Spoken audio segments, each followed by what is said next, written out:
Martin Fleischmann Memorial Project. So welcome to this. It's part 2, actually almost part 3 of this series on ball lightning. It's not the first series I've done on ball lightning, but it is the most recent series I've done on ball lightning. And I hope that you got a chance to look at the previous presentation that I intimated it would be good to look at, which was the Paul Collock out of patent.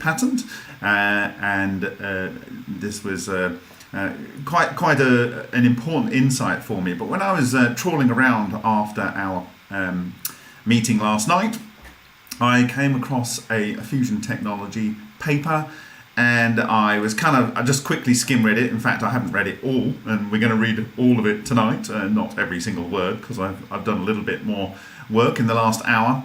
I think what it's going to allow us to do is to address the last of the gases in the air, which is a large component of air, and that is argon. And it's interesting because we tend to use argon in our Vega experiments, and we may have a reason why by the end of this presentation. And there may be an alternative gas that we can use, which is not N2 or O2 or AR. It is another gas that can be synthesized from the gases in the air that may play a huge role in reliably forming ball lightning. So I'm going to work through this paper, and is everyone hearing me okay? Is my audio good? Can I just check that before I move on?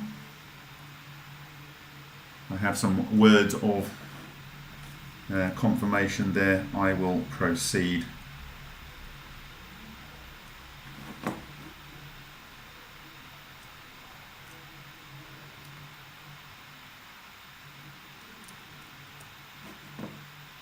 Okay, great. Okay, all right. I've got yet another audio set up today. It's slightly warmer today, so hopefully the camera doesn't go out, but I've got a backup camera, which is the webcam, which is this one. Hello on the backup camera. So we should be okay with that. So let's fire away. So the paper that I'm referring to is in fusion technology in 1995. Now, the interesting thing that hit me straight away with this paper is that it was received December the 20th, 1993.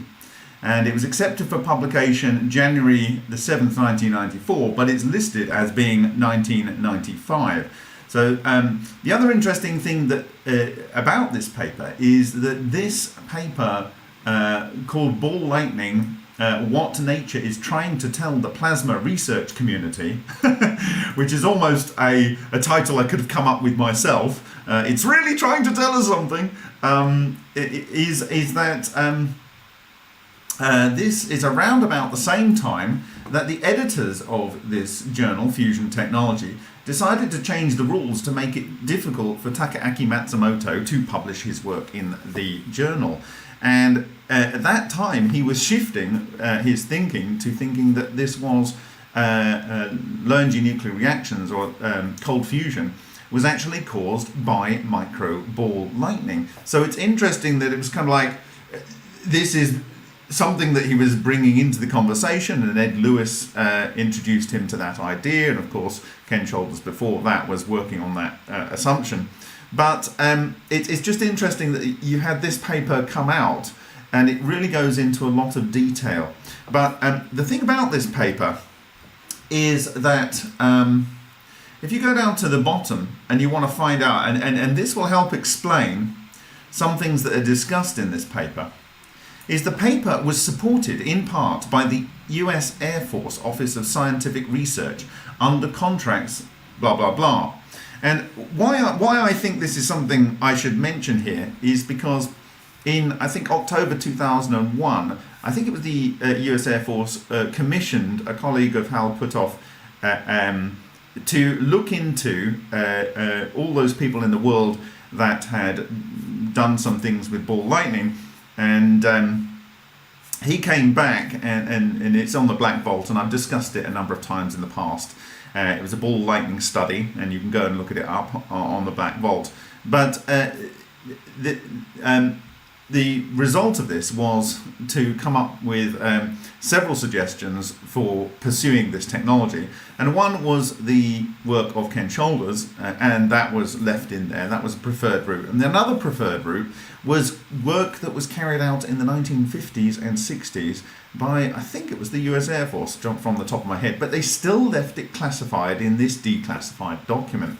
But the classification was for space and aerospace uses. So I'll leave that just hanging there as we walk through this presentation. So I'm going to take it back to the top, and we will go through this. So this is J. Reese Roth, University of Tennessee, and I will take it away.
Can we hear the audio?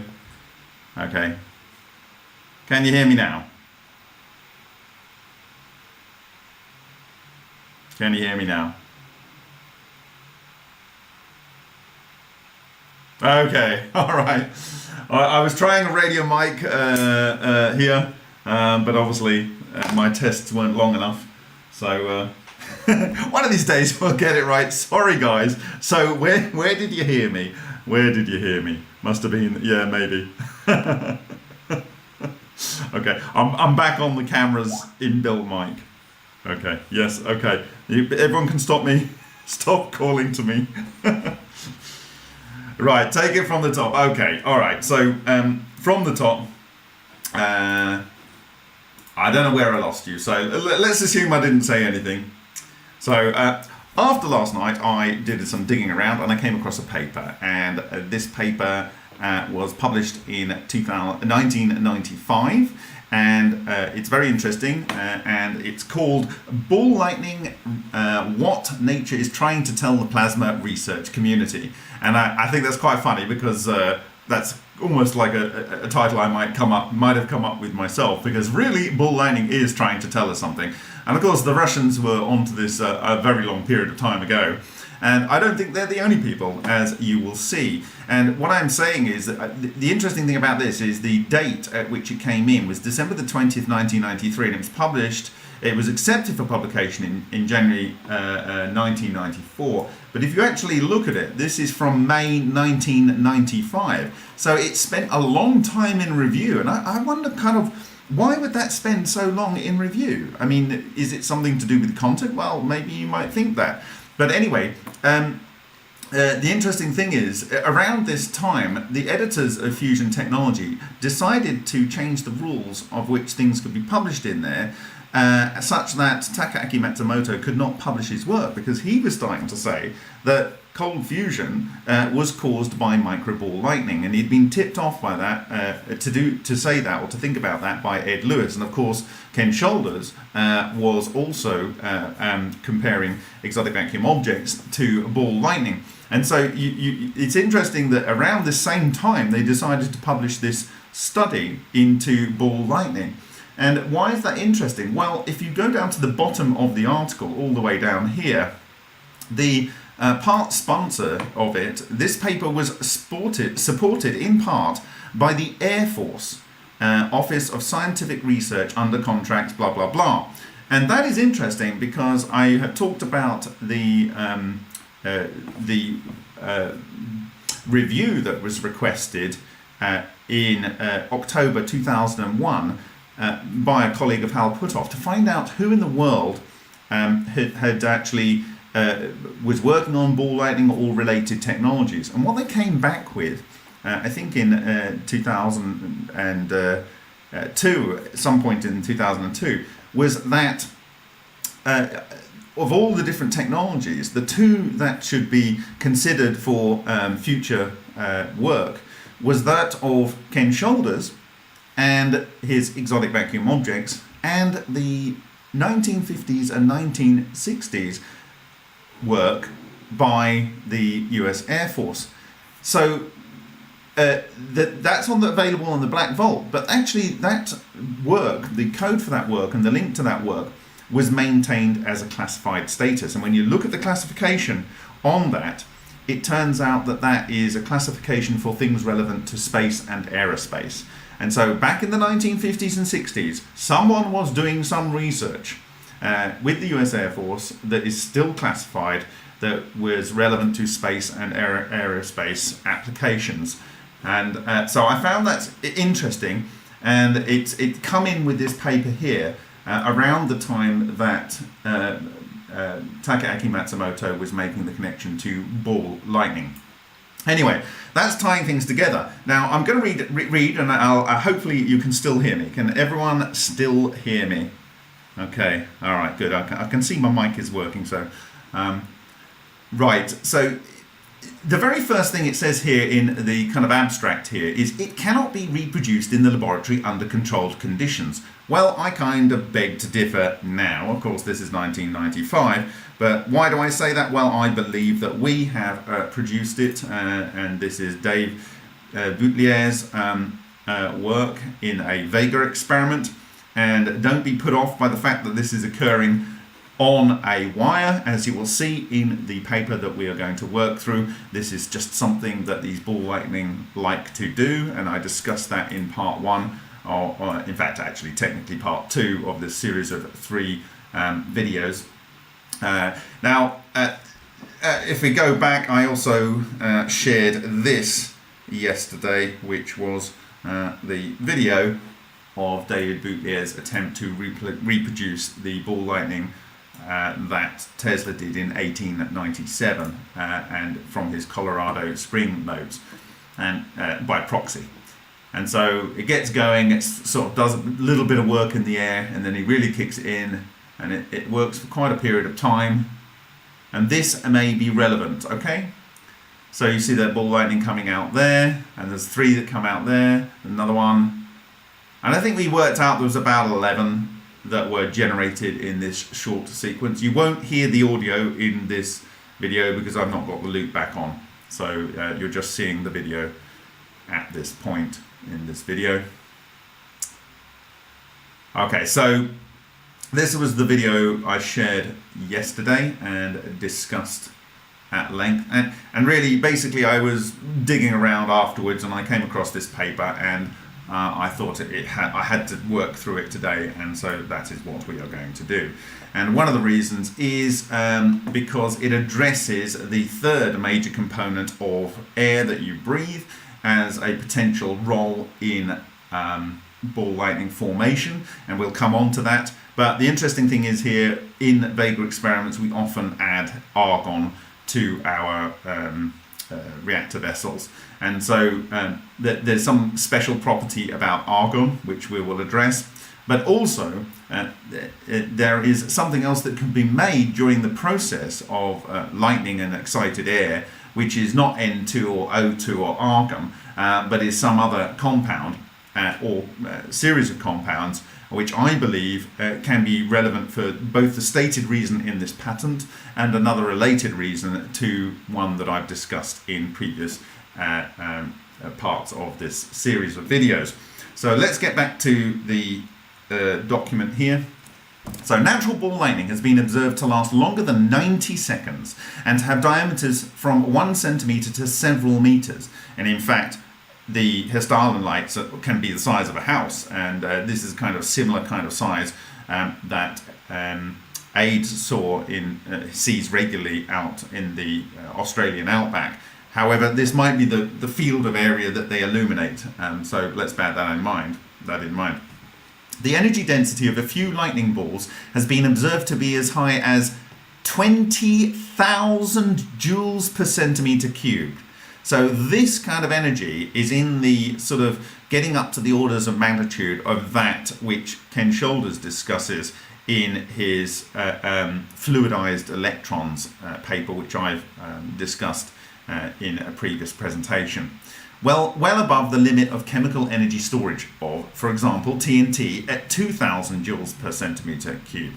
So it's 10 times that chemical energy level which you can store in TNT.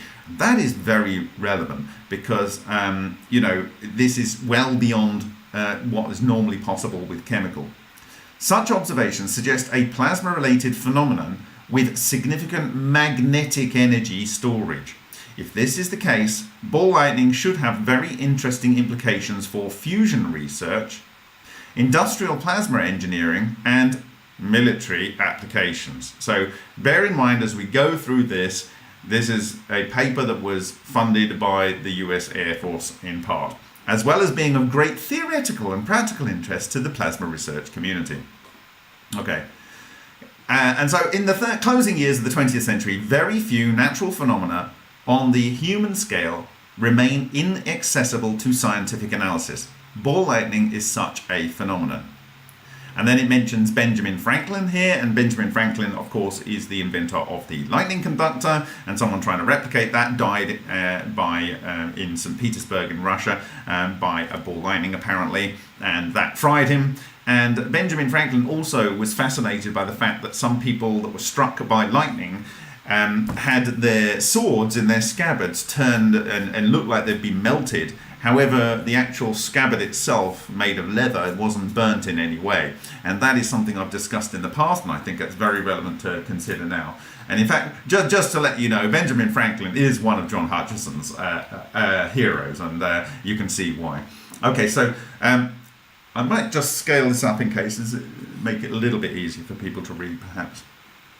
Okay, so we'll move that over there. Right. Ball lightning is defined as a glowing, self-luminous sphere moving slowly or floating in the atmosphere, and is usually associated with lightning strokes or thunderstorm activity. Well, we dealt with the fact that that isn't always the case, particularly in Hessdalen and out in the outback in Australia. So we have two locations on the Earth which it's regularly seen, and it's not associated with lightning. However, in their study, they looked at, and you'll see two groups of studies, particularly that they're referencing, and they were for people that were in environments where you would typically see these associated with ball lightning. It says, in the United States, ball lightning has been observed by 1 in 20 of the adult US population at some time in their lives. So you probably know someone now that has observed ball lightning. Maybe they don't remember they saw it, but they probably observed it. So, okay. The lightning ball can be from 1 centimeter to 1.5 meters in diameter and almost all colors of the visible spectrum. Lightning balls have been known to last from a few seconds to 150 seconds. They appear to have a neutral buoyancy and either sink very slowly to the ground or float above the ground at a constant height. They rarely make noise until they suddenly disappear. Now we saw that in the video of David Butler, and we also saw in the very first Vega experiment that I shared called Evo Blaster, where you couldn't really see these things going towards the cathode, but when they did go to the cathode, or maybe they're spawned from the cathode, there was this flash and a very loud explosion. And there was also something that could be picked up on a radio tune, AM radio tuned between stations. And so the idea is that there is an EMP at that point, and bear that in mind as we read through this paper. Barely audible popping sound to a major explosion.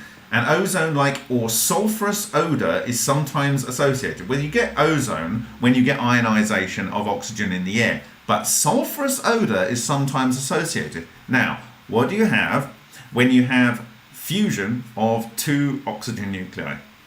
We get sulfur 32. And if you go and look at the video of snowballs on cobblestones from the Project Omar videos, and you can research for Omar on the MFMP YouTube channel, in a particular, one side of a particular structure that formed on the 10 yen coin, there were these things that looked like cobblestones. And on the cobblestones, there were these little things that looked like they'd rolled like you do a snowball and got bigger and bigger and bigger, to the point that they had dug themselves a channel out of the copper oxide, and they were rich in sulfur. And so where did the sulfur come? It's not in the coin, it's not in the gas that's impinging on the coin, it's not in the air. It looks like this is effectively a micro ball lightning, like it was assumed by Takaaki Matsumoto, and it produced sulfur as it was working its way through the oxide layer on the copper. Okay, so it's not surprising that we have this sulfurous odor. It's spelt out here, okay, associated with ball lightning, and when it terminates, its behavior ranges from simply winking out of existence, which is what we saw on those videos with David Butler's video yesterday, to a major explosion that can do more damage than a hand grenade. And I have shared pictures in the past that were given to me by Dr. George Eagley, where you can see this kind of damage going on. And in one of them, it's actually blown a large hole through a roof, and another one where it's blown an area out on concrete. I'm going to zoom out so I can wave my hands around a bit and you can see what I'm trying to get at. So it's actually gone into the concrete and gone like this. Okay, so blah, blah, blah. In those cases in which lightning balls have come in contact with human observers, the results range from barely perceptible tingling sensation, and this was reported in a number of case studies from Dr. George Eagley, through stunning to death.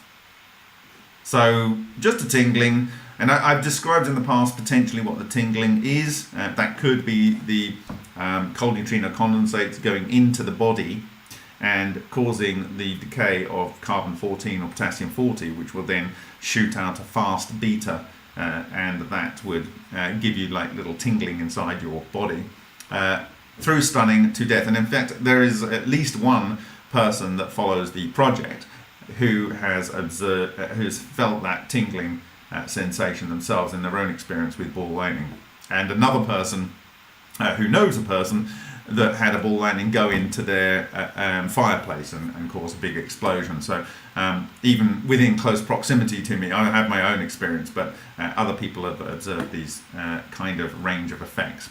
Now this is where they got their data, quite a bit of their data from, that they are talking about in this work. One is a study that was done at the Oak Ridge National Laboratory, Tennessee. And then there was another one in National Aeronautics and Space Administration's Lewis Research Center. So here you have a national lab and NASA both interested in ball lightning. Of course, why wouldn't they be? And, you know, out of 15,923 staff, they got 498 reports here, and out of 4,400 staff, they got 180 reports here. So you can get this 1 in 20 type of data set that they're talking about. It is reported that many observations of ball lightning phenomena were made in World War II submarines. In these submarines, switching an inductive load, an electric motor that drove the propellers connected to a large battery bank, which typically involved 200 volt DC and currents of 15,000 amps, produced electrical arcs in the switchgear that occasionally generated small luminous spheres a few centimeters in diameter. The properties of these spheres were indistinguishable from those of ball lightning. Such ball lightning was also generated in experiments in the Philadelphia Naval Shipyard. Now, I'm going to show this because actually John Hutchison, before I read this paper, sent me his friend who was doing these experiments. And actually there's a video on YouTube which I'm going to see if we can show here. Can we show it? I don't know. Let's see if we can show it. Okay. You won't hear the audio. Oh, we've got old Richard Branson here doing his thing about going into space. So we're going to have to watch a video there for a second. Oh, thank you, Richard. I'll get done for advertising within my video. Okay. All right, there we go. No, it's still going on. It's still going on. Anyway, so it's lovely pictures to look at. Don't want to run it too long. I'll get a copyright strike.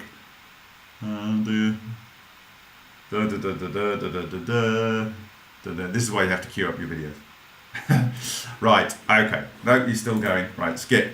So basically, you can look at this video. I will share the link. It's called Robert K. Golka Conducts Fireball Experiments in a Submarine.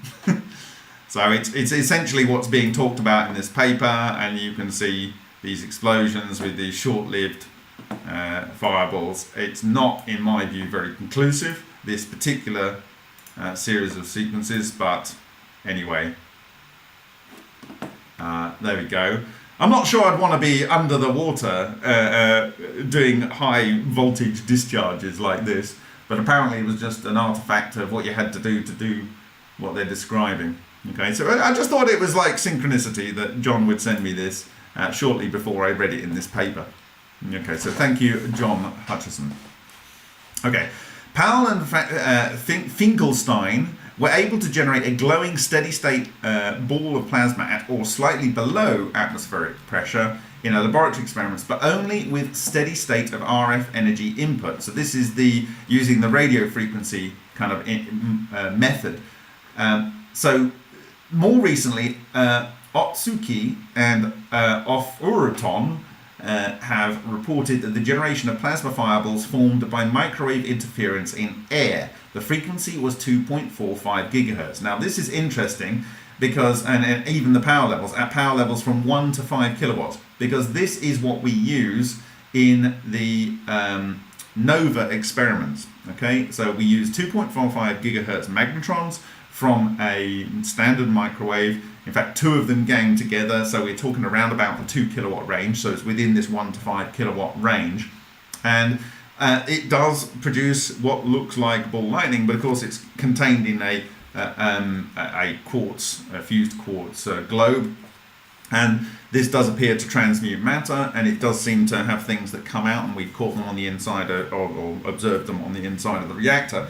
And there's also a guy called Chukhanov who uses a similar kind of process.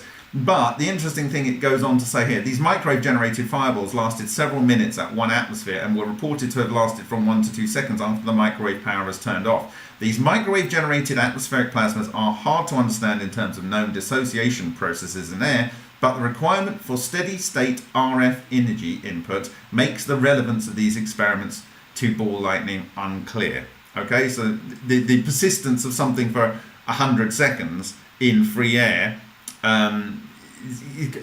is there this intensity or field interaction or microwave intense energy? I don't know, but I do think it's interesting that they say here microwave interference in air. Microwave interference in air. So this is RF interference, and I do believe that RF interference or RF transduced into sound waves using that work that I've described from the late 1950s, early 1960s, done I think at Manchester University, where they had a quartz crystal and they used a microwave generator, and they could create solitons traveling in the quartz crystal at the frequency of the microwave, which got it very close to atomic frequencies. And if you've got standing waves in there, you can imagine that you would get these nodes where you could get coherence and so forth.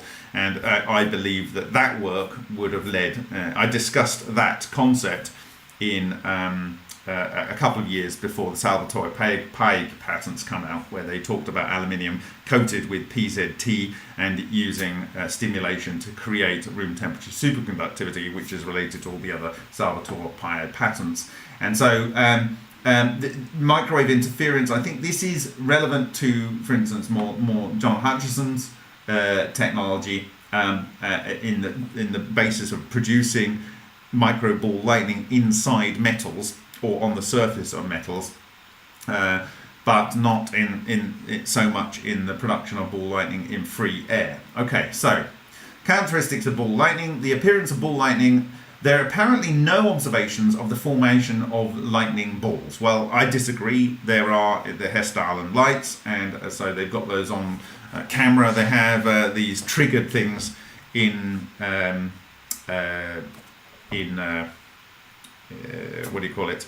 In like a cabin. So they have a trigger, and it watches the horizon, and it sees these things and records them. So I think maybe they could only start recording them. Actually, no, they might record them a little bit before, because you can have these cameras that are always recording like a few seconds before, and then when they're triggered, they actually keep the frames that were there from before. The interesting thing about Aid's ball lightning video, which I shared, the ball lightning in the Australian outback, is that he was coming into his driveway. And he kind of looked back and saw the ball lightning and got in his car, reversed, drove round and drove out to capture it on his dashboard camera. So it was lasting for a long period of time. It was long enough for him to make the decision to get back in the car and drive and go and capture that video. So this is his ball lightning that we shared a sequence of, with this kind of like S spiraling type track. This is one of these very long-lived ones, and of course it's one of the ones that is not related to lightning. Okay, so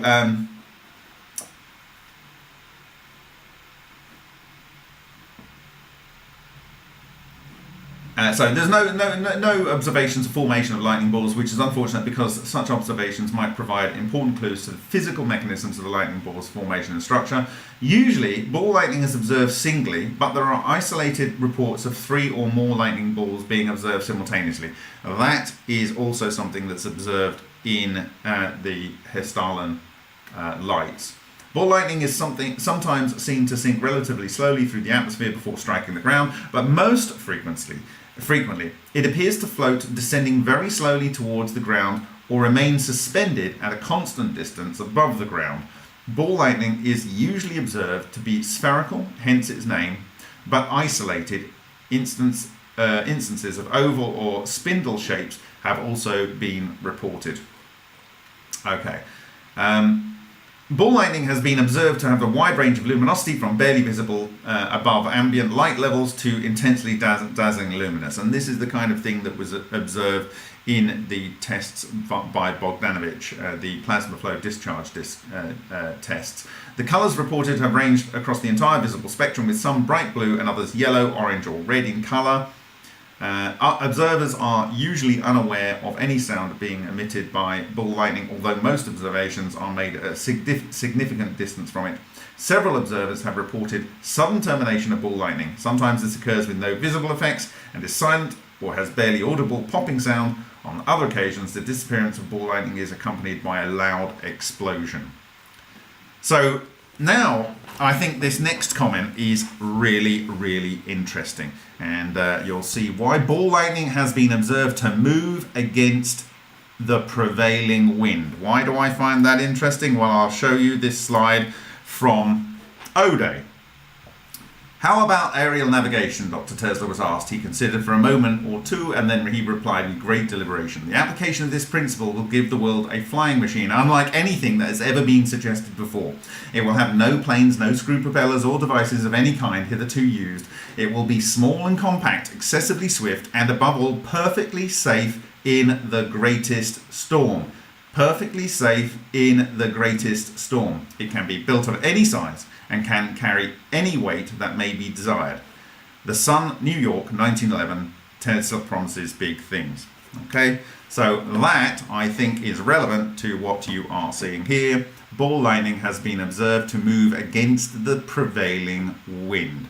It doesn't see the wind. It's kind of like it doesn't exist for it. It doesn't interact. So maybe it's just not on the same wavelength.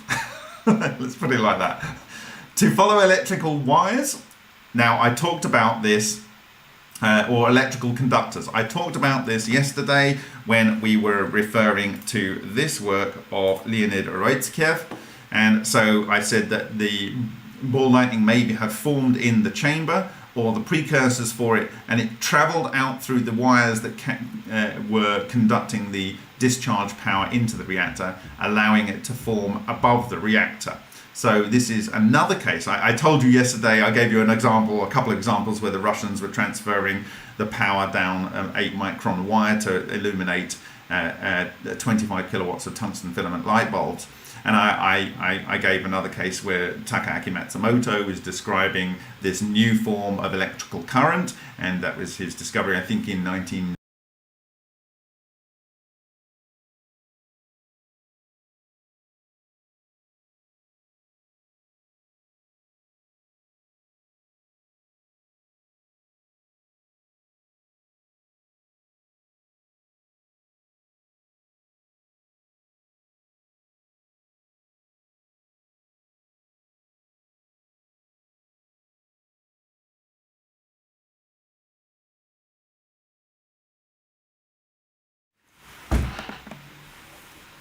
Sorry, it is too hot today. The camera went off, which means I lose my audio. I've got to get this fixed. What can I do? What can I do? If it goes off again, sorry. Ruh-roh. Maybe I'm getting too close. The universe is stopping this from getting out, but we're going to battle through. We're going to battle through, okay? All right. So I don't know whether you missed anything, but what I'm saying is that this is another case. I said this wasn't an exhaustive list that I was giving yesterday about the ability of ball lightning to travel along and do wires. In fact, George Eagley has shared images of me where the ball lightning went into a house and then it touched one of the electric sockets and went into the sockets, and it literally blew all of the concrete off. You know when you're tracing in your power lines in your house, and you then put plaster in front of it or whatever. The whole lot had blown off, and the metal had all been completely vaporized. So I have that image. If I'd had more time, I would have shared it with you now. But trust me, it exists. And so there are many examples of how ball lightning likes to find wires and travels down them and so forth. So, okay, so this is just another example here. Being observed to move against the prevailing wind, that's the Tesla comment, and to follow electrical wires or electrical conductors. And this is how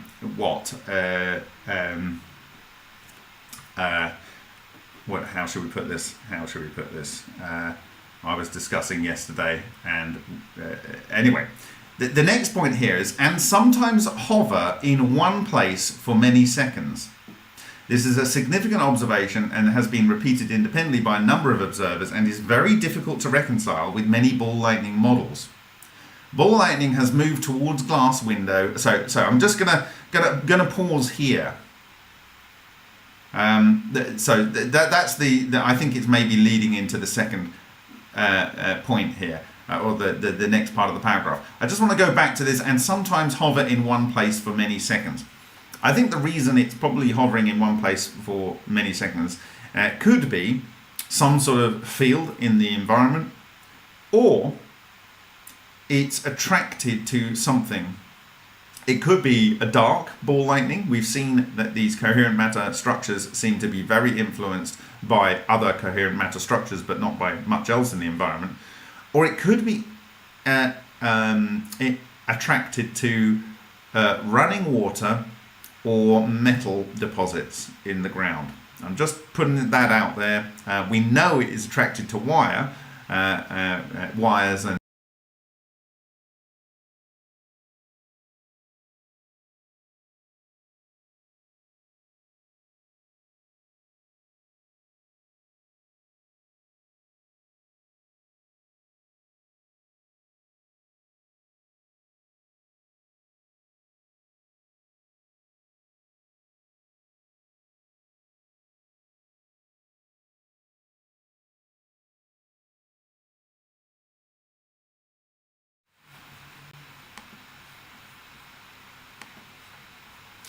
I'm sorry.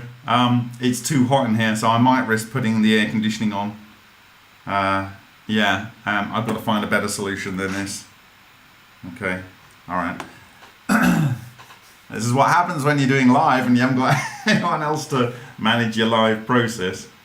Let me see if I can at least switch my microphone to another source. Don't go away. Talk amongst yourselves. No. Let me see if I can add a different microphone in here.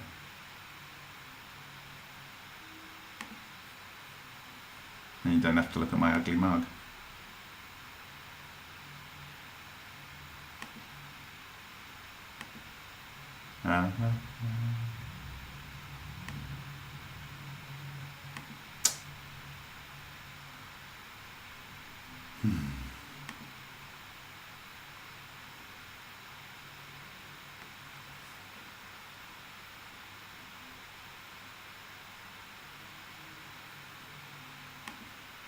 Okay, I'm going to try putting the air conditioning on and see if it'll. Yes, that's a nasty noise, isn't it? Oh dear. Ah!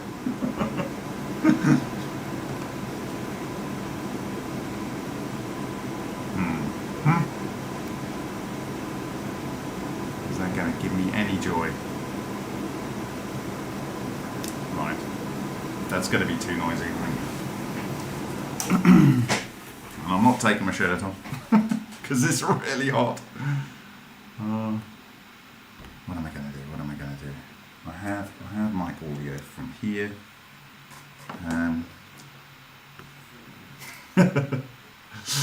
Info matters more than the noise. Okay, well, okay, let's do it like this. If the camera switches off again, which it probably will, I will switch to having the air conditioning on. And it's just bizarre that it would do that. Okay, all right. Let's see. It wasn't too noisy.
Okay, I've got the air conditioning on, maybe it will survive, I don't know.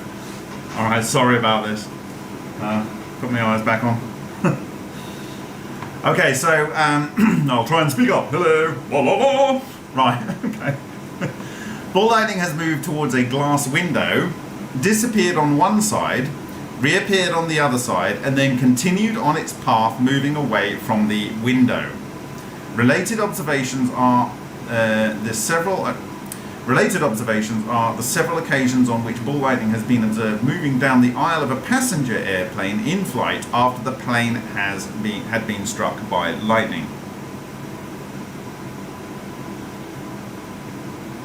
Okay. So we discussed this yesterday, and there may be another potential way to think about this as a magnetic bubble, or but without stored magnetic energy, and the magnetic energy induces the sheath around it. So there's two ways to think about this. However, whatever it is, it has to be neutral that passes through the window for this particular observation to be possible. Okay, so diameter of ball lightning, again, it's talked about a bit before. The most probable diameters are somewhere between 15 and 50 centimeters, and diameters of a meter or more have been observed. Indeed, individual reports exist of ball lightning of more than 2 meters in diameter, and we've had accounts of bigger than that. The median diameter is of 30 centimeters. Okay, ball lightning lifetime. And so they have this lifetime, sorry, this is the diameter curve, and this is your median sort of one here. They've got the lifetime down here, and this is the curve. And they go, the median duration is 0.5 on the ordinate. It is approximately 3 to 5 seconds. And this is kind of in line with the ones that were synthesized by David Greenyer in his experiment. In both surveys, a few durations in excess of 36 seconds were observed. Some ball lightning has been observed to last for several minutes, and I would suggest that it was within the range of 36 seconds to several minutes. It had to have been that for Aid to be able to capture his particular ball lightning when he observed it last year and shared it with me within a 12-hour period. These relatively long lifetimes by fusion confinement standards are one of the most intriguing features of ball lightning, and have motivated several of the surveys. Okay? Now, I keep looking back to see if the camera's live.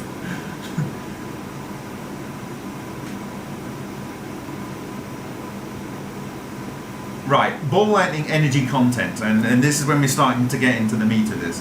In a few cases, trained observers, including military munitions experts, were able to observe this damage firsthand, damage from ball lightning, after the event, and to make more refined estimates of the amount of energy required to produce the observed damage. These investigations have shown that ball lightning may have a total energy content range from 0.01 of a joule to values of greater than 10 megajoules. 10 megajoules! That's huge! The energy content of a hand grenade is 1 megajoule. So it's like 10 hand grenades going off if it blows up. For comparison, a characteristic value for the energy content of ball lightning is approximately 10 to 100 joules. Now you may think, well, that's a lot less than 10 megajoules and it's a lot less than 1 megajoule. However, this energy content is dangerous because it takes only 1 joule of electrical energy to kill a human being. 1 joule of electrical energy to kill a human being. Indeed, there are several reports in the literature of individuals being injured or killed by ball lightning. Right, I'm going to go and find something for you which I shared a long time ago, which I want you to bear in mind when considering what they're saying here. Now, this was supported by the US Air Force, and there is definitely some considerations for applications in here, which is just what is in the paper. So give me a second, I'm going to go and find that. So we'll leave it on the camera and we'll see if it actually stays live. There's also a viewfinder at the back of the camera, and if you have that pushed in, it accelerates its overheating. So I've got that unplugged or moved out, so maybe we won't have this problem. I'm kind of being wishful thinking here, but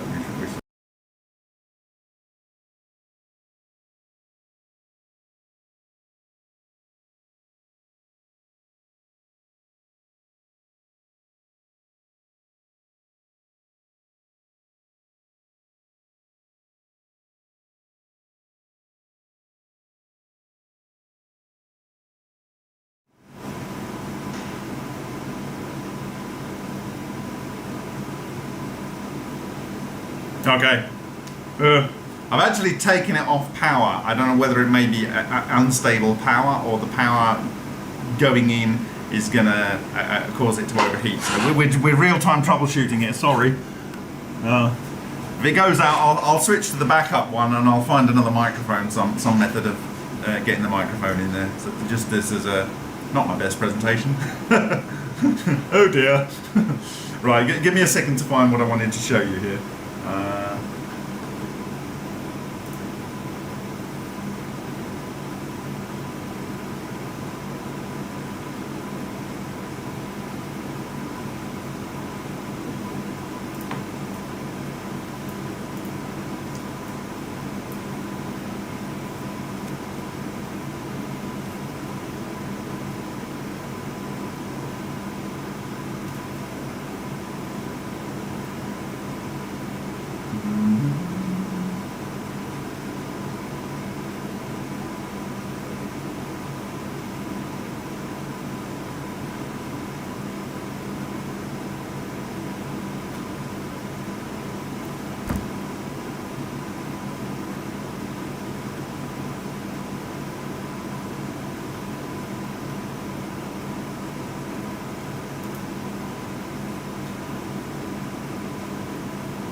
Okay, so I have it here.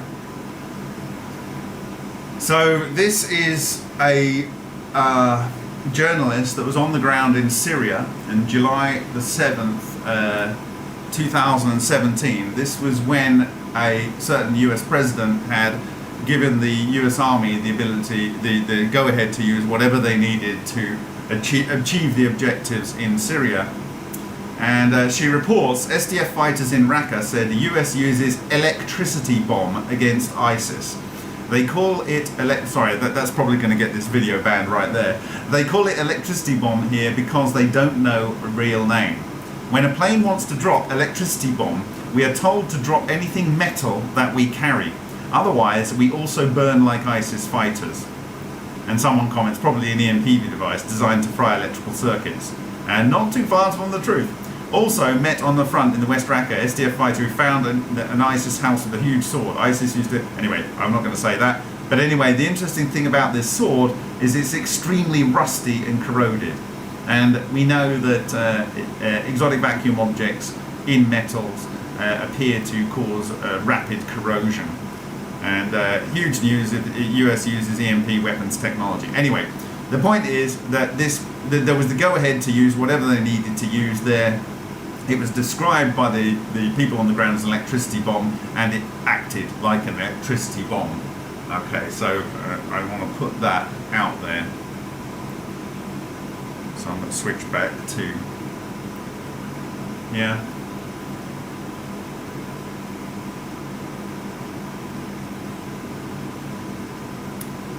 So, indeed, there are several reports in the literature of individuals being injured or killed by ball lightning, including the classic case of Richmond, and this is the guy in St. Petersburg. Okay, so ball lightning energy density. The energy density, median energy density of approximately 5 joules per centimeters cubed, and extreme values ranging from 10 to the minus 3 joules per centimeter cubed to values higher than 10 to the 5 joules per centimeter cubed. So that is a lot of joules per centimeter cubed. Just immense. The very high value of the energy density at the upper end of the distribution is significant, both in its implications for fusion and military applications, and as a constant constraint on possible models for ball lightning. For example, fully ionized and dissociated atmospheric air would have an energy content of around 170 joules per centimeter cubed. If the air was fully ionized, air would have an energy content of 170 joules per centimeter cubed. 10 to the power 5 joules per centimeter cubed. It's nowhere near. It's so much more massive. Far below the upper range of the data shown. The more energetic forms of ball lightning are therefore inconsistent with a model based on a ball of ionized plasma that recombines during the lifetime of the ball lightning. energy densities in excess of 10 to the 4 joules per centimetre cube also appear to rule out a chemical origin for the more energetic forms of ball lightning. Rule out a chemical origin from the more energetic forms of ball lightning. For example, the energy density of trinitrotoluene, TNT, which has one of the highest energy contents of any solid explosive, is approximately 2,000 joules per centimetre cube, far below the maximum maximum observed for ball lightning. Almost the only energy storage mechanism for energy densities of greater than 1,000 joules per centimetre cube is stored magnetic energy, probably an important clue to the physics of ball lightning. Stored magnetic energy. So this is where Ken Shoulders is saying this can produce an EMP, an electromagnetic pulse. Well, there you have it. Ball lightning mass density. The mass density of ball lightning can be estimated from the fact that it usually appears to float above the surface of the Earth at a constant height, as though it were a bubble of hot gas with neutral buoyancy. This characteristic suggests that the mass density of ball lightning is close to the atmospheric air of 1.3 times 10 to the minus 3 grams per centimetre cube. I disagree with this statement. Why do I disagree? I've already discussed the fact that Dr. Eagley shared with me an account, which I've shared with you in the past, of gallons of water coming out of a ball lightning, and also separately sand coming out of a ball lightning, which would be far denser than atmospheric air in terms of mass. And so I believe that this only is true if you couldn't consider that it was doing mass shielding. And I believe that they can do mass shielding, and that they can actually, and I think Vega experiments that we've done have demonstrated that. And I would refer again back to this comment by Nikola Tesla that I referred to earlier here, and can carry any weight that may be desired. Okay?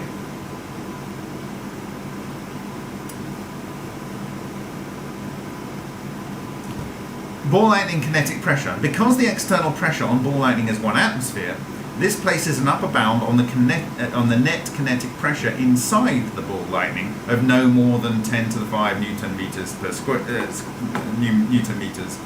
squared. Now, obviously, in our Vega experiments like this one here, we are actually working at subatmospheric pressure. Okay, and so this is a different environment for these plasma balls to form. Okay. Ball lightning models. Okay, so there's older models, fusion-related models in which ball lightning has been identified as one or more successful magnetic containment, magnetic containment configurations used in fusion research, and finally the Collock model. And now you understand why I asked you to go back and look at my presentation on the Collock model, put forward by Paul M. Collock, which seems best to incorporate extensive ball lightning observations with physical processes familiar as part of the worldwide magnetic fusion program. Okay, and Paul Collock's patent, which it mentions later on, it is now free for you to use. It's expired. Older ball lightning models. So I'm not going to dwell too much on this. It says psychogenic models. It is sometimes suggested, even in recent times, that ball lightning has no physical existence and is psychogenic in origin. I'm not just saying that you couldn't work together or be powerful enough as an individual to maybe encourage the formation of ball lightning through psychic processes. But in our Vega research and in the previous presentations, like I'm showing here, this is definitely not psychic. It's being picked up by a video camera. So unless the video cameras and multiple video cameras are in on the game, this is definitely something that is real. Okay, and that is true also for this. This is definitely not something that I believe is psychic in nature.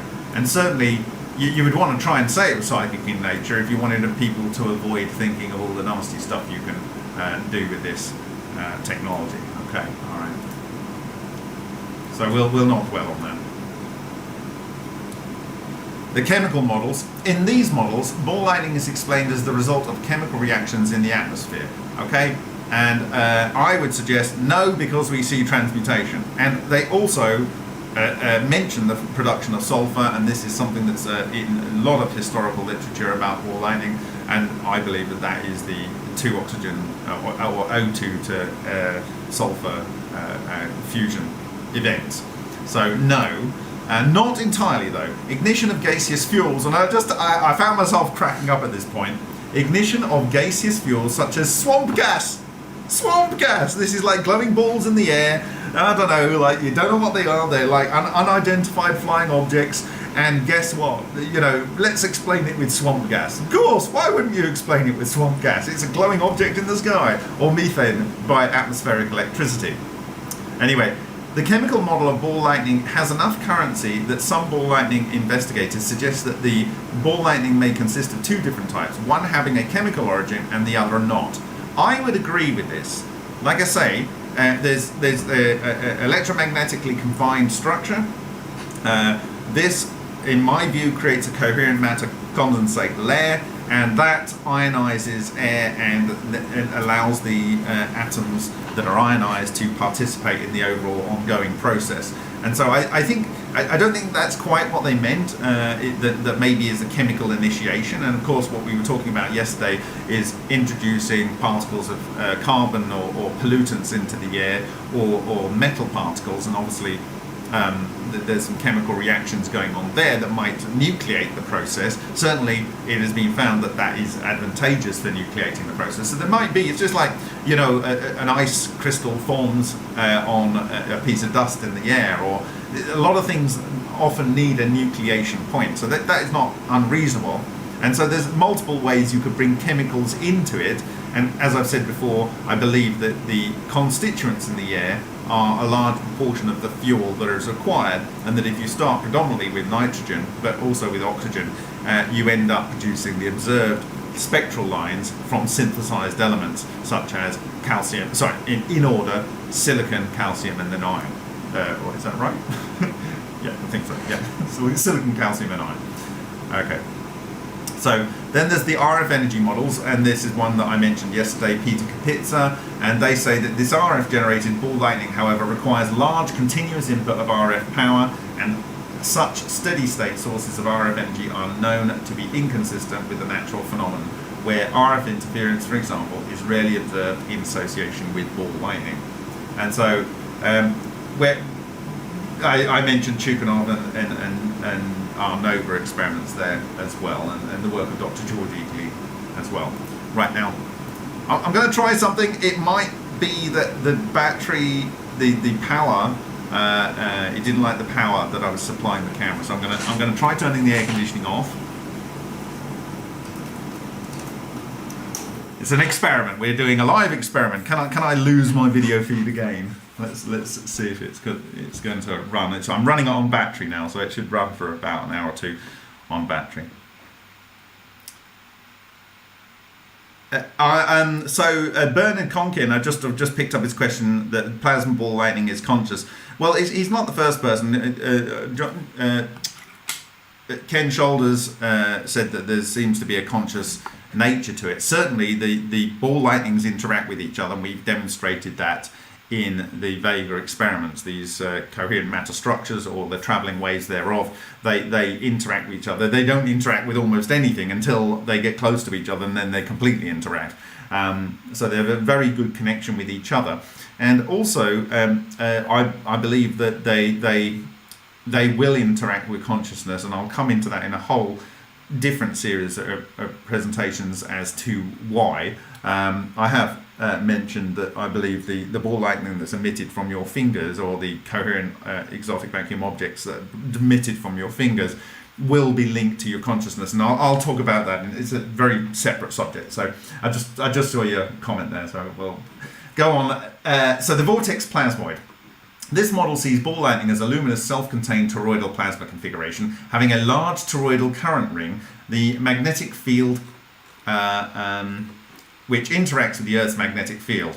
So there's this. It's basically a magnetic field. It's kind of like counter-rotating vortices, and this is kind of a simple idea to think about it. The problem is one difficulty with this model is that the observed motion of ball lightning appears to be independent of the local direction of the Earth's magnetic field at the point of observation. And so that really discounts this kind of simple kind of structure here. Okay. Now, we showed Bogdanovich created toroids, and then the toroids form a mesh together of linked toroids which spin around their own axis but work together to form an overall ball, and they're saying that it might be like that. So bear that in mind, because that is a observation on video, and we have impacts on Amasa plates that match impacts on the Takaaki Matsumoto work, I think from 1993, which match this kind of video evidence from the Bogdanovich et al. Team at the Moscow Nuclear Physics Institute. So when we go into this related work here, this next subject, bear in mind that what they are describing might be how it is, but that might only be a subcomponent of it, that it might be a much smaller ones of these units that then build into an overall kind of crystal structure. And they said it was either 5 or 6 groupings, and when you think about that, that is what a buckyball has to form its structure. Okay, anyway, so fusion-related ball lightning models, and of course this was 1995, and the paper on observations of glowing objects in air by Bogdanovich was in 2019. So this is much more recent research that I was talking about yesterday. But let's focus on this because I think it is quite interesting, this model, and it's quite accurate, at least in the conceptual level. Okay, fusion-related ball lightning models. Ball lightning differs from other plasmas from the plasmas used in magnetic fusion research in several significant ways. There is no analog in fusion research to the existence of confined plasma at 1 atmosphere. Fusion experiments start out at moderately good vacuum and operate at pressures well below 1 torr. In fusion experiments, variation of the surrounding neutral background gas pressure has little effect on equilibrium or stability of the plasma beyond the possible introduction of impurities. Also, in fusion research, there is no analog to the free floating plasma bubble that is the characteristic feature of ball lightning. So this is what we talked about, free floating fireball. This is what we want to achieve. This is great. This is great as a kind of we managed to create it type thing, but it is attached to a piece of metal, and the problem with that is that we've shown that when we have these locked in place and we feed more energy to it, that this is the double layer, and this area is the sheath, I would call it. And the actual part of the sheath, if it gets too energized, it literally cuts the metal. And I was describing something similar when it's passing through glass, if it's in an excited state, and potentially if the glass has potassium ions in it. And so you will have a situation where it will destroy anything that it comes into contact with. So you really want to have the free floating fireballs like we see in the video that we looked at earlier. And where's it gone now? It's gone, it's not there. Oh no, it's gone. Alright, well, anyway, like the video I showed of David Boutlier's Tesla-inspired device. Okay, alright. Yeah, that's just my point there. So, all magnetic fusion experiments at present are tied down to external confining magnetic field coils, even though in some fusion confinement configurations such magnetic fields play a relatively minor role in the confining plasma. So basically what they're saying is all magnetically confined fusion has some external fields applied to it, whereas ball lightning is just working. It's just working all on its own in atmospheric pressure. So first is the astronal field reversed mirror, illustrated in Fig 6, in which the torus of plasma containing a large axisymmetric circulating current is confined in the midplane of a magnetic mirror geometry. So here we go, and you may have seen this. This looks like the skunkworks fusion device. So I don't think this is practical in the way that a free-floating fireball would be for producing fusion. Anyway, so this is what they have. And I think that does look a lot like the skunkworks fusion device, which is always 5 years away.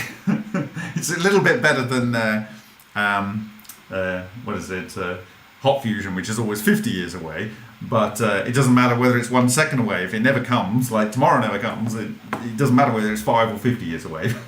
Anyway, if one eliminated the external field coils and allowed the torus of plasma to form an insulating blanket against the surrounding neutral gas, the result would look very similar to ball lightning.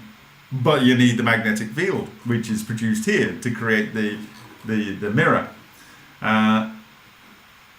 A similar fusion-related magnetic confinement geometry that resembles ball lightning is generated by the field-reversed theta pinch, and there's another group that come out using this technology or approach, which is obviously not new. And anyway, again, you need your magnetic thing here. Finally, the SWIFTBIC configuration illustrated in Figure 8. Figure 8 is here, and we talked about this. Probably resembles ball lightning more closely than any other fusion-related magnetic containment configuration, partly because of its efficient confinement of the self-generated magnetic field produced by the currents inside the toroidal plasma, and partly because of the relatively weak external magnetic field necessary to stably restrain the SWIFTBIC plasma.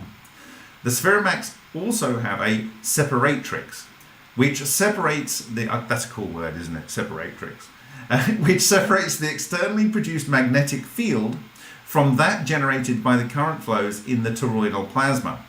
The site of this separatrix would be a natural place to expect a gas blanket or mantle to form if it were surrounded by dense neutral gas.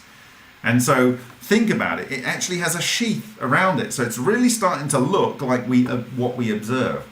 All three of the aforementioned fusion-related magnetic containment geometries are similar, consisting of a toroidal plasma with a large current strong enough to generate poloidal magnetic fields. What am I talking about? If you have a donut, the toroidal magnetic field is the one that goes round the donut, and the poloidal field is that goes round the diameter of the ring. So it's going like that, That's the poloidal, and the toroidal's like that, for those that want to know what I'm talking about. They all possess separate, blah, blah, blah, blah. They all possess a separatrix and require external magnetic field coils, the strength of which differs from one configuration to the next to provide plasma equilibrium. In ball lightning, the pressure of the surrounding atmosphere may take the place of the magnetic pressure provided by the external magnetic field required to stabilize these geometries. So the actual air around, the pressure of the air around. But I don't think that is actually necessary. But anyway, let's hold that thought in mind. Okay, so the Colloq model for ball lightning formation. So actually, Paul Colloq started talking about this in 1973. 1973. Okay, Colloq's model is better grounded in advances recently made in fusion research and describes in detail the formation process as well as the ultimate ball lightning product. This model has resulted in a US patent, which is now free for everyone to use, as I said in the presentation I directed you to that I previously made.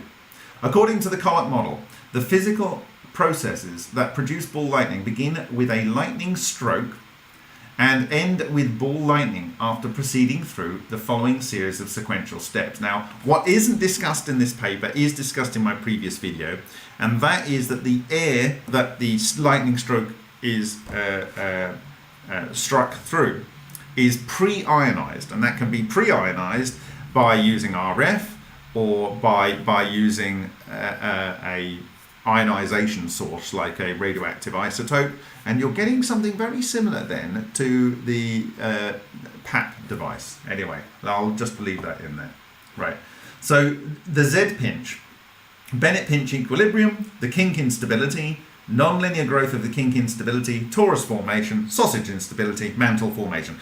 We are going to be able to understand all of these things in a few minutes. That's my prediction. Okay, so in this model, the first step in the formation of ball lightning is the creation of a linear Z pinch by the ionized channel associated with an ordinary lightning stroke, illustrated in figure 9. So figure 9 is this is the path of the lightning. You've got the pinch around the Z here. The large currents in the plasma channel squeeze the plasma. So there's a squeeze in here and squeeze in here because of the azimuth field generated by the high axial current flowing in the lightning stroke. The plasma forms a Bennett pinch-like equilibrium between the outward kinetic pressure of the plasma. So this is hot and it's pushing out. That's the outward kinetic pressure of the plasma and the inward force of the colloidal field. So the colloidal field is going round and round this and it's pushing out. So the field is pushing in and the kinetic pressure is pushing out. This balance is unstable and will lead to the growth of kink and sausage instabilities. Okay, so what is a kink instability? It's this. And we saw kink instabilities in a Vega experiment. I'll walk through that. And so it starts to go from being a straight discharge to something that's kind of bending out. Okay? And in fact, this is how Winston Bostick was generating his plasmoids or exotic vacuum objects way back when. This balance is unstable and will lead to the growth of kink and sausage instabilities. In the kink instability, illustrated in figure 10, the initially axisymmetric cylindrical channel will tend to bend into a helical spiral, which looks much like a single strand of a multi-stranded rope. It is this stage of the Colloq model that may have been observed in the high voltage sparks reported in blah blah blah. Okay, the Colloq model. Okay, so yeah, the Colloq model develops as the kink instability grows in a non-linear manner, resulting in extreme distortion of the cylindrical channel into a series of helical turns that look like a helical spring, as illustrated in figure 11. So this is what we see. So you get 1 and 2 and multiple ones of these. Many of these are formed very rapidly. Okay. The current in adjacent turns of the coil, illustrated in figure 11, flows in the same direction, and these tend to attract each other, and you can do this with wire experiments, leading to collapse and the formation of a single torus in the manner indicated in figure 12. So all of these, let's say you've got 5, 10, 15, they collapse here into a single torus that you see here. Okay?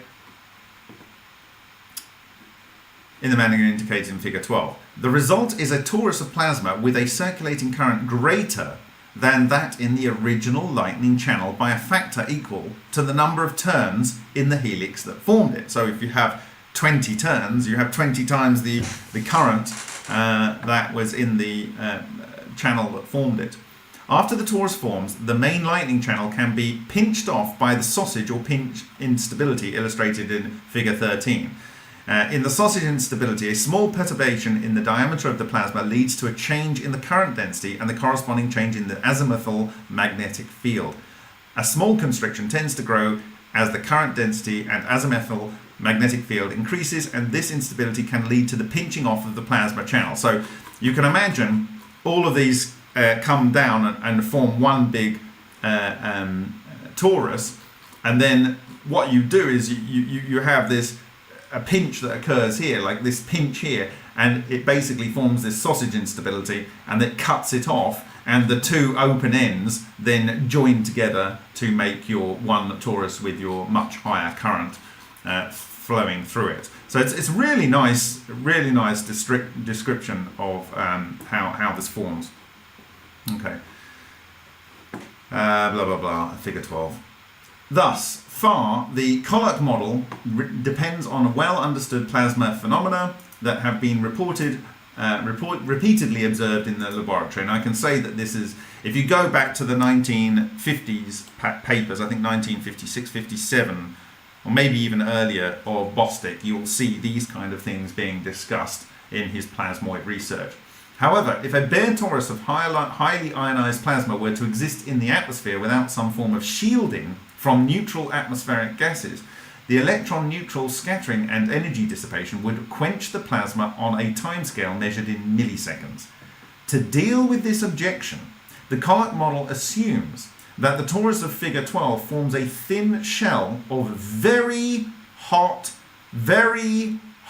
electrons, as indicated in the schematically in figures 12 and 14, which insulates the plasma torus from the surrounding neutral gas. This thin layer is called the mantle in the Colloq model.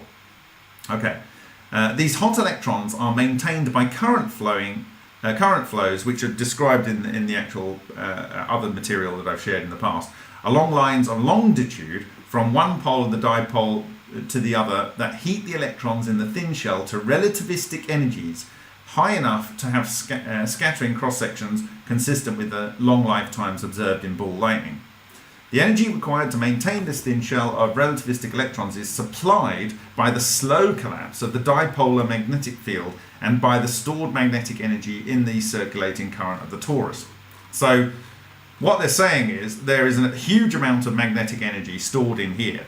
This produces these fields. This produces a current that goes from the north to the south pole, and this produces this sheath of these relativistic electrons. But what will super high temperature kinetic relativistic kinetic energy electrons produce? Well, we know what they will produce. They will produce this. When it says play, it's going to press play. Here we go. It will produce this, which we discussed in the previous and other presentations. So we're not talking about a few thousand. We're talking about many thousands. So you can potentially consider that you're getting up to 90% of those electrons in that sheath are synthesizing cold neutrinos. It's synthesizing cold neutrinos, and if they are in that sheath, then when they interact with potassium-40, then they will cause that potassium-40 to decay. Or when they interact with the carbon-14, they will cause that carbon-14 decay. Or when they interact with that cesium-137, or they interact with that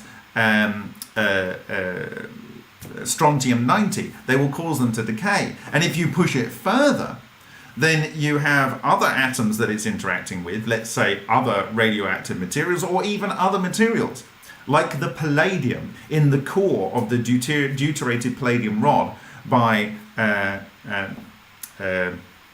Matsumoto.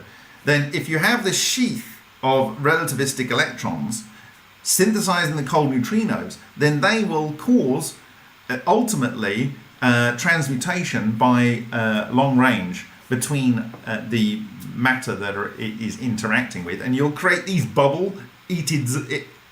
eaten zones in your material, just as we also see in Hutchison samples.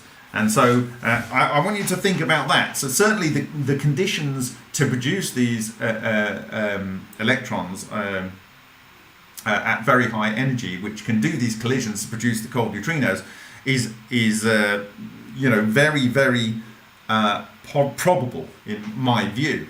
And the other thing is that at any point when this is occurring, you would imagine that the whole sheath has pretty much exactly the same energy, or very close to the same energy, because it can't go out any further and it's being pushed in, and so it's forcing it into a very, very tight zone. And that is like the degrees of freedom go down and down and down, so this forces coherence.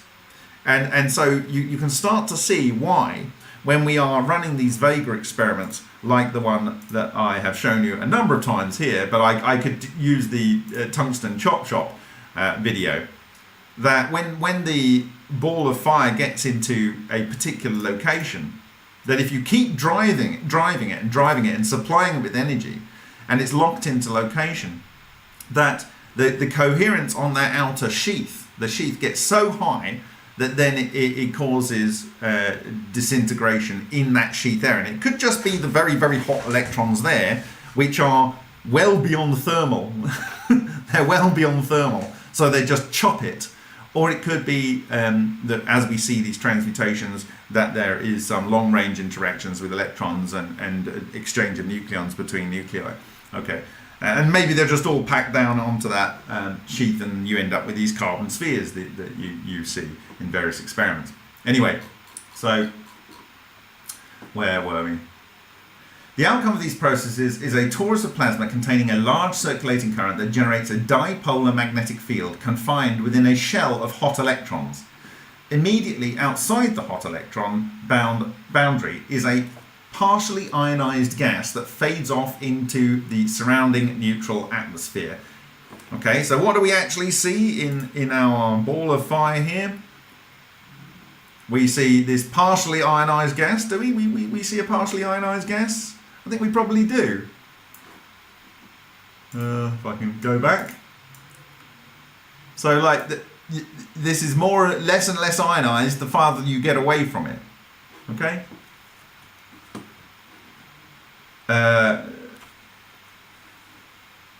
It fades off into the surrounding neutral atmosphere. In the Colloq model, illustrated in figure 14, ball lightning is thought of as a plasma bubble with number densities lower than that of the atmosphere surrounding it, but with kinetic temperatures and magnetic pressures that provide an expansionary force to keep the plasma bubble from inflating. Again, keep the plasma bubble inflated against the pressure of the surrounding atmosphere. So it has an in force and an out force. Okay, so the magnetic containment configuration described in the Colloq model is very similar to that of the spheromac and the field reversed mirror, or astron, except that it does not require an external magnetic field for confinement. So it's like the stuff that is being done by various leaders in the fusion field, but it does not require an external magnetic field for confinement. So if we can produce a self-sustaining and supported ball of fire, free floating, where we don't have to have all kinds of fancy configurations and expensive and large scale apparatus around it, we can produce high energy photons, and these photons can lead to direct energy production. The ultimate confinement mechanism in the case of ball lightning would be the surrounding neutral atmosphere. And what have I said there? Yeah, no confinement field, not so interesting. Okay. Is everyone with me? Is everyone with me? My camera hasn't died on battery, so I think it was some power issue. Maybe it was charging or keeping it running through the charging line, so I haven't got the air conditioning on, so let's see how long this will go. The requirements for a relativistic shell of electrons surrounding the plasma torus is probably the least satisfactory aspect of the Colloq model. So they don't buy this. And the one that thus far has no precedent in laboratory plasma physics. I would suggest that the observations that we've had kind of do support it, because this sheath is doing the damaging to the metals, the nickel and the tungsten that we've used. The presence of significant numbers of relativistic electrons as an essential feature of the ball lightning model would seem to be inconsistent with the very low energy content implied by some ball lightning observations, and I agree with that. This aspect of the Colloq model was formulated to deal with the very long lifetime that ball lightning is observed in the atmospheric air. And very long lifetime. Well, let's go, let's see if I can bring up the... Do I still have it here? It would be great if I did. No, I don't have it there. Not in that one. Do I have it from yesterday? Okay, yeah. So, define long term. Define long term, because in this plasma flow discharge, they created balls of fire, toroids of fire, different colors, and they created these things that were lasting for 2 days. 2 days! That's a long time. Something that's emitting light and spinning around. And then they created clusters of these things here.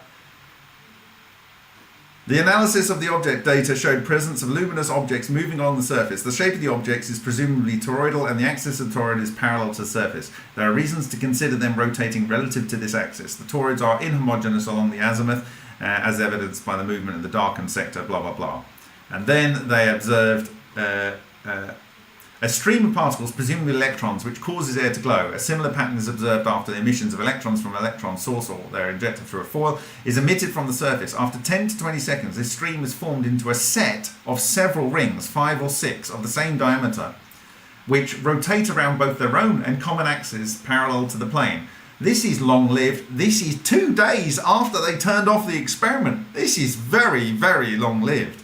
Right, so you have a cluster of them here, which may then break down into these units, or these units that form these big things. But I've talked about in the past how when I shared this paper, a person following the project said, oh, we saw these things on electron beam treated aluminium landing gear, I think in the 70s or 80s, and they were just there and they wire brushed them off. And to cut a long story short, they found they were still glowing months later. Months later. Okay, so these things can live for a long time. So I kind of like this is the kind of thing where something is allowing these things to persist for extremely long times, and I think they even talk about here that this might be something similar. It says here, then it transforms into an electronic tornado which rotates around the vertical axis and is almost identical in its shape and size to the pinches in the discharge.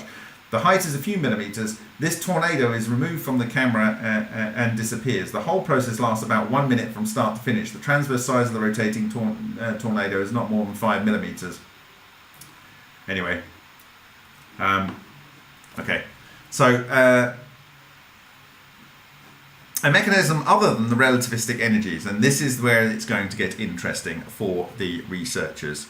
Sorry, I wasn't showing you the page then, but anyway.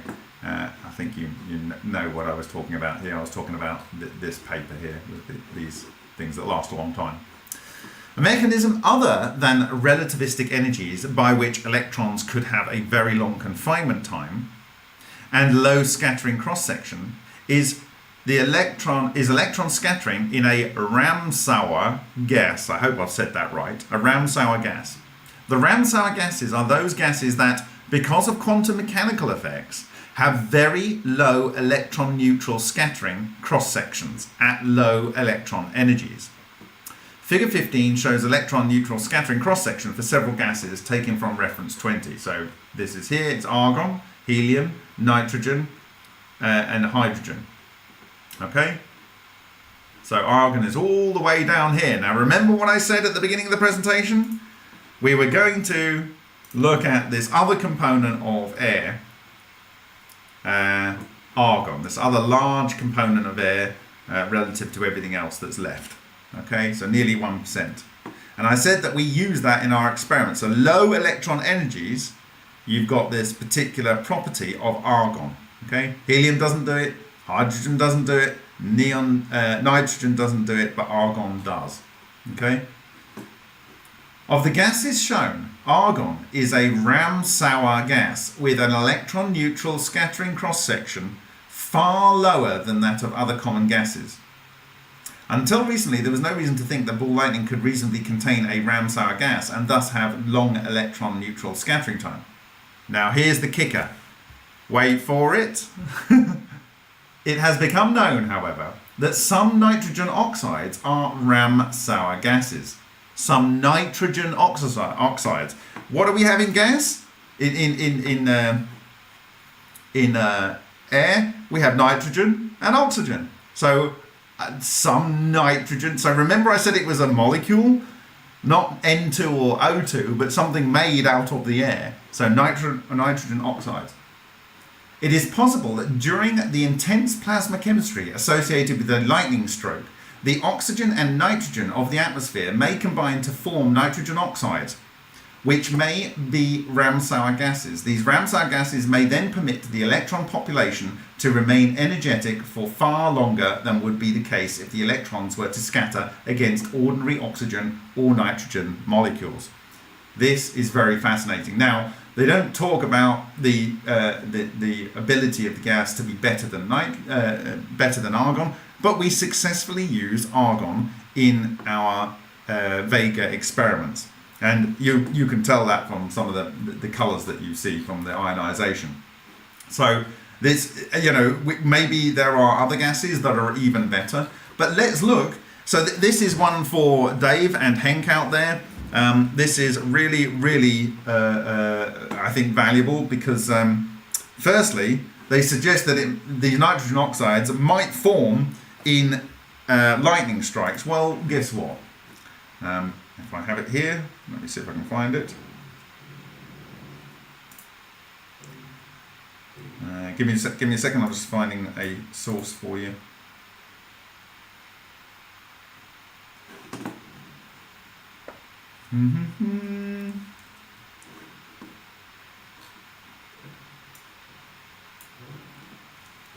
Okay.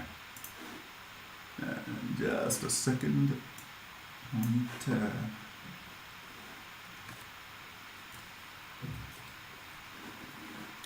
I've just got two references I want to pull up here. This one and this one.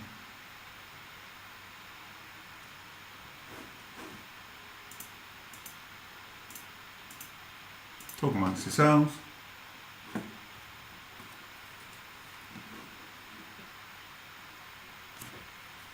Okay, so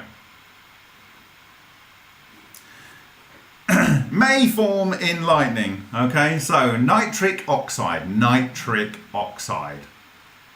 So it's a free radical, unpaired electron, blah, blah, blah, blah, blah.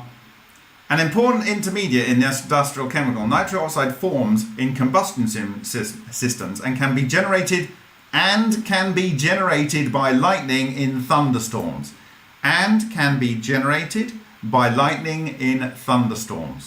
Wow. Okay.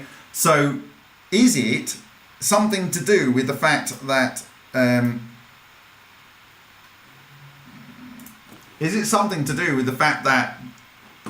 in Dave's video that we see here,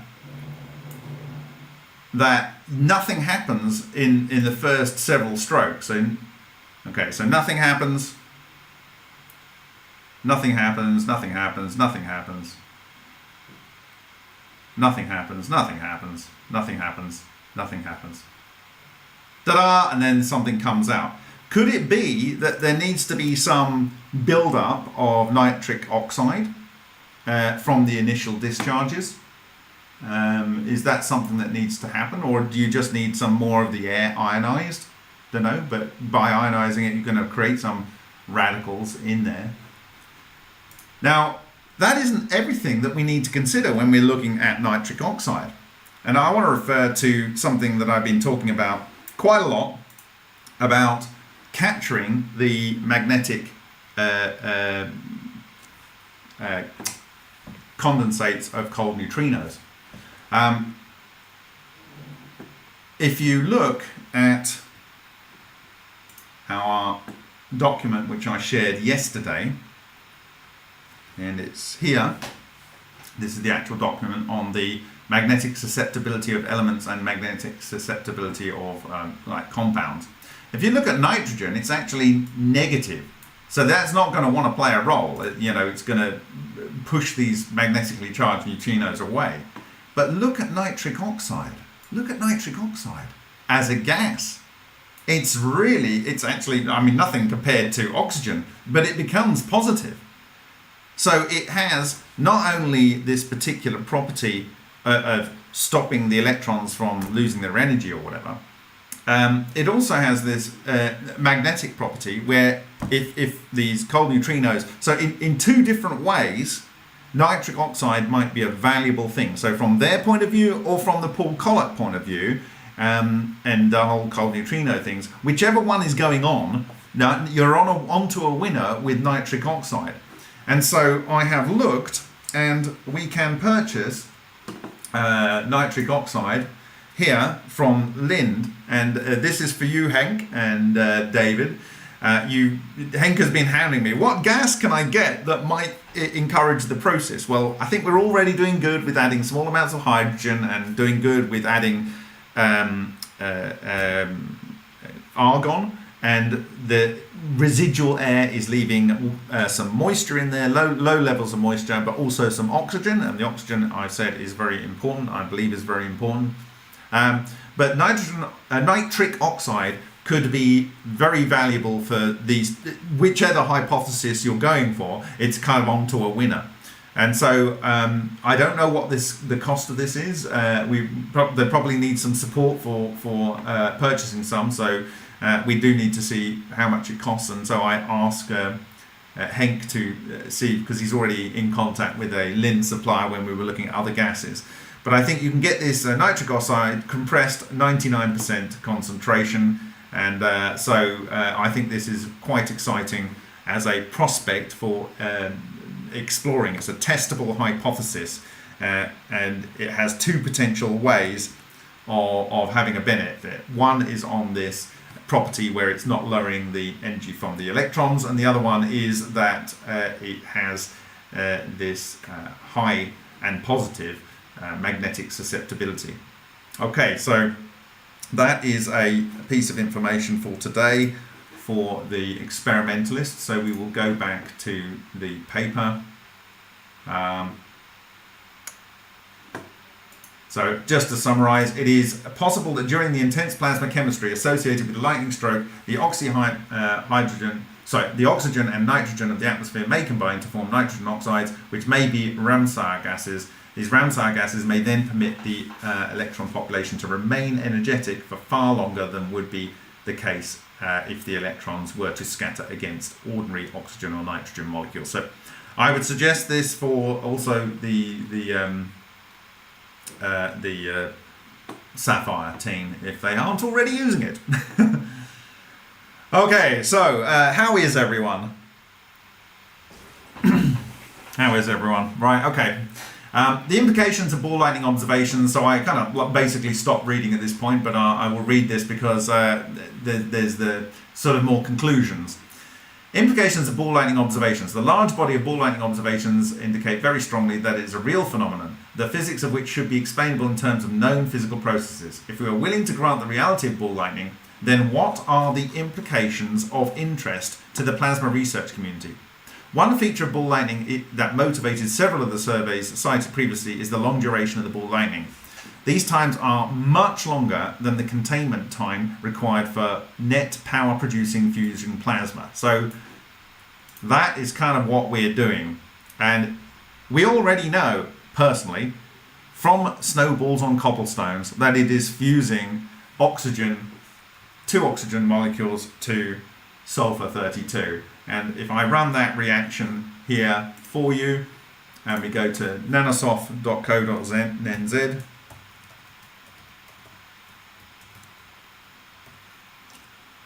I've put Manosoft, that's not going to work, is it?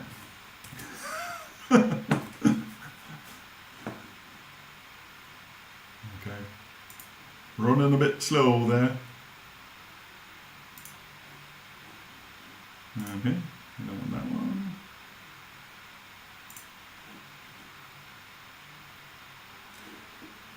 Some point it will work. Anyway, the camera's okay on its battery. That's good, even with the heat. So we've learned something tonight. There we go. Hypothesis experiment result. Why are we not getting that working today?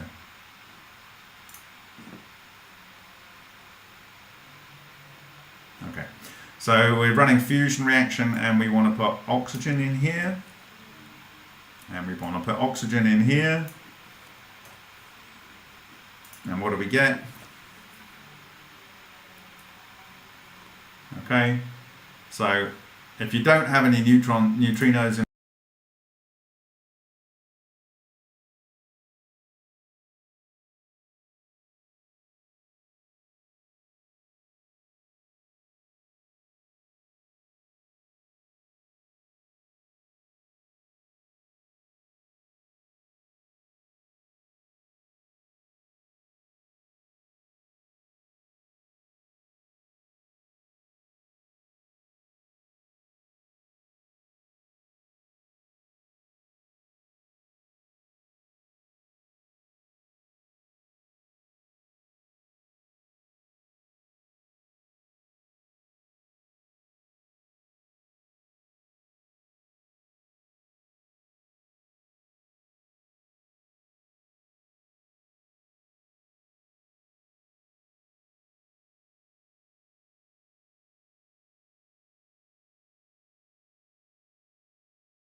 Okay. Sorry about that, guys. It says 62% battery, but it overheated again. This is not acceptable. It'd be great when the winter's here. None of this nonsense. It'll just work. Okay. All right. Well, no, it's not the Mac that's overheating here. It's the fancy pants camera here. So if I was using this one, this wouldn't fail, but because it's just a webcam. But this camera just overheats, and most of these good quality cameras overheat. So it just doesn't matter really. I need to fix an audio, so I'm using this, not the audio off this, because then it won't go at the same time. I did have a microphone set up like this, but that didn't work. So anyway, I will sort this for next time. So don't worry. Except for now. So anyway, what I'm saying is that we've already proven in Snowballs on Cobblestones that a HHO in the form of a Mars gas structure can form that then can leave behind some residual microball lightnings that were able to transmute oxygen on the surface of copper into sulfur. And so this is already doing fusion. So when they are saying that these times are much longer than containment time required for net power producing fusion, well, fusion actually happened, and so we have that. But also we have seen on indium, we saw iron and a range of other elements synthesized. And in fact, if you look at the kind of fission processes, this is another process. It's not just fusion, you can also get fission, and this is why it kind of you need these cold neutrinos able to kind of like cause the atoms to fall apart. So if I take in the case of what should we do? We'll do 2-to-2 reactions, and we will put in oxygen here. In fact, I'll put in specifically. No, I'll put in oxygen. Okay, and we will put in indium. On the indium in a Mars gas testing, we saw in the center of these volcanoes, we saw these spheres, and the spheres were iron rich, and I talked about that in the past. And I first shared that at ICCF 22 in Azizi, where I'll be at the end of the month. So oxygen and indium, and we run this query, and what do we get? We get nickel and iron isotopes in there. So iron, okay, synthesized from oxygen interacting with the indium. And you know what? Guess what I was sent today? So firstly, we've observed it in the indium that was treated with the Mars gas, but we also did an indium with HHO, with Slobodan Stankovic, and guess what we saw? We saw, and he sent it through to me earlier today, so let me see if I can find out where I put it. Give me a second.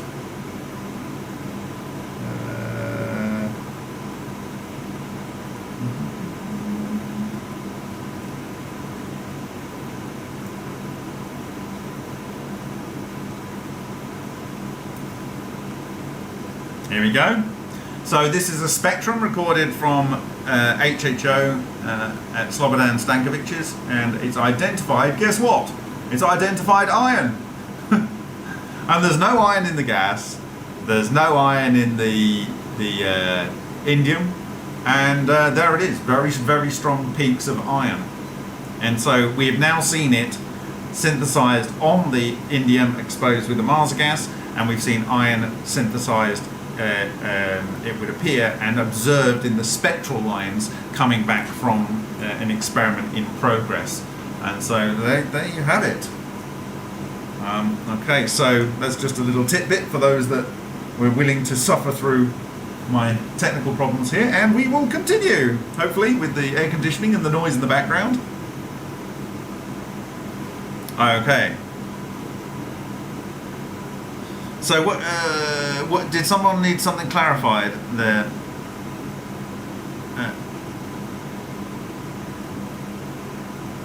Okay.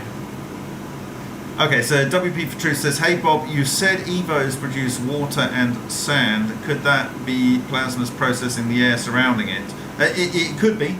It could be, because you get excess protons from some of the reactions which I talked about. Also, so for instance, you have nitrogen-14 and nitrogen-14 fusing. One of the main reactions is the production of aluminium and air. The aluminium atoms synthesize confused to iron 54, and if you had two of these, if you had 4 nitrogen atoms, they could go to iron 54 and 1 H2, and the H2 can combine with oxygen from the air to produce water. And I've already said how you can produce 2 nitrogen 14s go to silicon 28, and so therefore you have the formation of water and sand.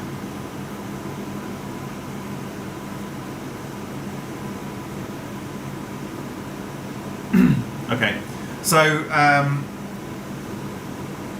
and so the existence of ball lightning suggests a plasma confinement method that may be of fusion relevance. It can do fusion. It can also do fission. So we've shown both using a Mars gas. So both fusion and fission. If only because of the ability to confine plasma for periods of time far longer than those required for fusion applications. Far longer. It's confining it for a very, very long period of time. This is 2 days, and we've heard that these things can persist for months. That's pretty long, I would say. The physical processes responsible for the long lifetime of ball lightning may be of interest in fusion research. Yes, it is. Of ball lightning may be of interest, blah, blah, blah. The additional reason that might tell us what gases we might surround the fusion plasma to minimize charge exchange and electron neutral scattering losses. Well, since we can produce coherent balls of fire in Vega reactors every day of the week, let's go out and get a can of nitric oxide and see if it is better or worse than using argon. Another feature of ball lightning observation is the large energy density and energy content associated with some ball lightning observations. Energy densities of greater than 10 to the 4 joules per centimeter cubed indicate magnetic energy storage mechanism in ball lightning, and total energies of up to 10 megajoules indicate plasmas energetic enough to be of fusion relevance. The magnetic containment method responsible for ball lightning would be of interest to fusion research because of magnetohydrodynamic stability of the ball lightning over many tens of seconds. In addition to suggesting that there is new and previously unknown physical mechanisms for the magnetic containment of plasmas and the long duration stable confinement of plasma in the atmospheric air, ball lightning has potential applications in at least three areas in which plasma-related search community has been active. These potential areas of application include ball lightning as a military weapon. Seriously? Potential fusion applications of ball lightning and implications of ball lightning for industrial plasma processing at 1 atmosphere. What, you mean like cutting through steel, like you do with HHO? Ball lightning as a military weapon. Oh god. Sorry. Suppose it were possible to generate ball lightning with an apparatus that was small and light enough to be immobile, but not small enough to be portable, like small arms. To do much damage, a lightning ball would have to store at least 1 megajoule of energy, and a capacitor bank large enough to store this energy would be too large to be easily portable. Effects on troops.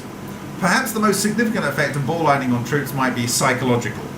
If no simple countermeasures to ball lightning could be developed, the sight of a lightning ball approaching an individual would probably inspire fear and panic and cause very significant distraction.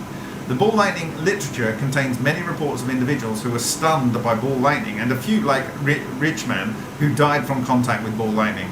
It is not clear whether this spectrum effects on humans is the result of a range of stored energy or some other factor associated with ball lightning. But it is moderately clear that if ball lightning could be formed at will, it should be possible to achieve an effect on humans that ranges from stunning to death. Stunning to death. If it could be possible for the US Air Force to do this, they could do that and they could do this, and wouldn't that be like, just be like, never going to happen, is it? And I've already shown you somewhere, if I can find it again, Somewhere. Where did I find it?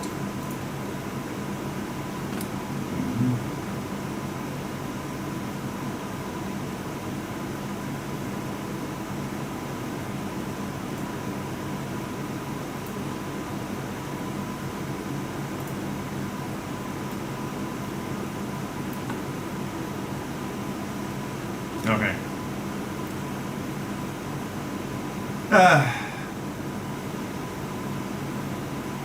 If ball lightning could be formed at will, it should be possible to achieve an effect on humans that ranges from stunning to death. Ball lightning would have a number of advantages over kinetic weapons based on ordinary firearms, because the operator of a ball lightning projector could be able to adjust the ball lightning to achieve a spectrum of effects ranging from brief stunning to death. A ball lightning weapon could therefore be used in police work at a setting that is known not to be fatal or adjusted for lethal effect when used in warfare. Another potential advantage of ball lightning over kinetic weapons is that there appear to be no reports of ball lightning stunning people and then leaving them maimed. Thus, ball lightning would probably disable troops without permanently injuring or maiming them, one of the ancient disadvantages of kinetic weapons. SDF fighters in Raqqa said US uses electricity bombs against ISIS. They call it electricity bomb here because they don't know the real name. When a plane wants to drop an electricity bomb, we're all told to drop anything metal that we carry, otherwise we'd all burn like ISIS fighters. Probably an EMP device. Well, they produce an EMP when they blow up, designed to fry electrical circuits. I rest my case. Effects on equipment. For reasons that were previously outlined, including the observation of very high energy densities, ball lightning appears to be energized by stored magnetic energy, which in natural ball lightning can reach levels of at least 10 megajoules. The lightning balls can be thought of as a form of portable electromagnetic pulse. This is exactly what Ken Shoulders said was easily possible with what he described as fluidized electrons. And if they're going to fluidize electrons, well, they've got to be coherent, right?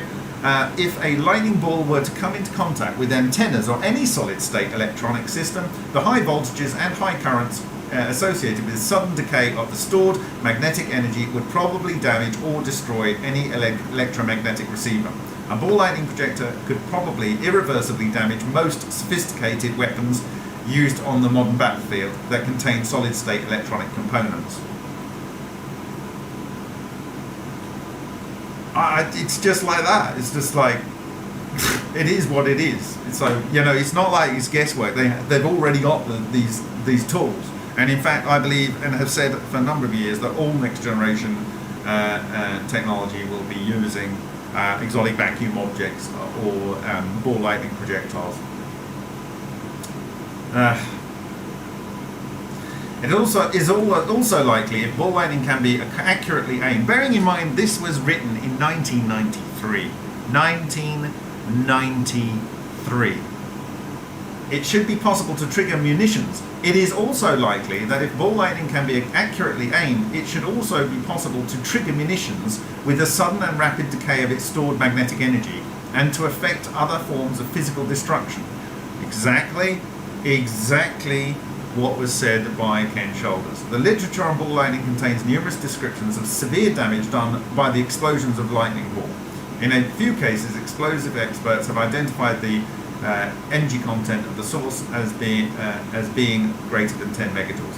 Many cases of demolition of large trees or substantial masonry structures, and I've seen pictures of large masonry structures being significantly damaged by an explosion of ball lightning, have been reported.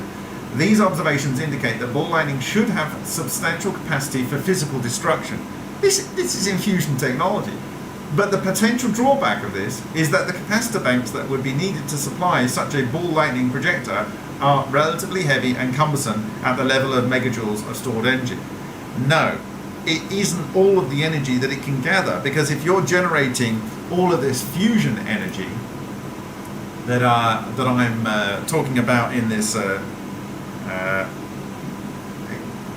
one that I just did, this have I got it here? Where have I got it? Wherever it was, all of that fusion energy. So if I am fusing oxygen, I'll do it again. just on the oxygen to oxygen data. So if I'm fusing oxygen and oxygen to sulfur-32, which we know it can do because you have hundreds of years of testimony of these things blowing up and giving a sulfurous smell, and we have replicated it in a Mars gas, okay? We know it does it. Then you are getting per fused pair of, per O2 molecule fused, you're getting 16.5396 mega electron volts of energy. So you do not need large capacitor banks to produce something that may produce a much larger bang for your buck, as it were. And this is just the reality, and they've known about it for a long time.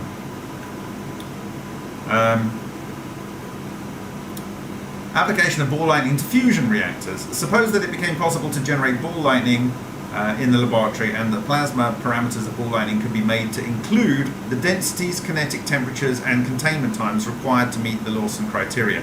I don't think that's necessary, because I think that the density is on this sheath, is on that immovable layer where you've got this thing pushing out and you've got the other stuff pushing in, and that is where the action occurs. Okay? Be that a sphere or a toroid version of these structures. As a stimulus to ball lightning research for fusion applications, it is useful to consider the fusion relevant characteristics of ball lightning and the potential advantages of ball lightning fusion reactors. Is everyone bored yet? We're nearly done. There's just a little bit left. Some of the fusion relevant characteristics of ball lightning are listed in table 2. Anyway, I'm not going to read through this because we already know it can fuse, and we already know it can do transmutation. We already know it can do fission, and we already know that Matsumoto had recognized that this was effectively his itonic clusters way back when, and it's not quite the same structure as the Paul Collett model, but anyway. I will read the potential advantages of ball lightning reactors, because I think we're going to build one. I think we as a community are going to build a ball lightning reactor to generate electricity and light. I think sooner or later it's inevitable. I'm pretty certain of that. The first potential advantages of ball lightning reactors might be small size and power output. Existing studies of deuterium, tritium, tokamak fusion power plants suggest that such reactors must produce several gigawatts of thermal power and be so costly and large that they cannot be used for anything other than central station electricity utility power plants. The observed size of ball lightning is an encouraging indication that a fusion reactor based on ball lightning might be small enough to be used in mobile applications, and of small enough power output that applications of considerably smaller scale than electric utility power plants could be considered. Well, if they're half a centimetre, if it's half a centimetre and you can generate the power from that, then you could make something that, it's not too shy of being able to fit in a mobile phone. The ability of a ball lightning to exist in stable equilibrium at 1 atmosphere suggests that, if desired, a ball lightning fusion reactor could operate at 1 atmosphere. Duh! Like ordinary fossil fuel boilers, or at least without the necessity of an expensive vacuum system. This also implies that a knowledge of the physical processes that allow ball lightning to exist at 1 atmosphere might have implications for the selection of the gas that should surround a fusion plasma to minimize charge exchange or scattering losses. Okay, this bit. This is what we want to test by getting that nitric oxide gas. Maybe it won't work, but it's worth a shot, isn't it? Well, I think it is. We're quite close, I think, in terms of many aspects. On a more speculative note, the capabilities of ball lightning to operate in 1 atmosphere also suggest that more exotic applications of ball lightning fusion power plants, such as rocket engines for Earth takeoff or fusion-powered turbojets, may be possible. Woohoo! I like that! The fact that nature produces ball lightning without costly or complicated equipment is an encouraging indication that once we understand how ball lightning is formed, the equipment needed to produce ball lightning fusion plasma will itself be simple. Read that. The equipment. So this is so critical, and we are close to understanding. Read this.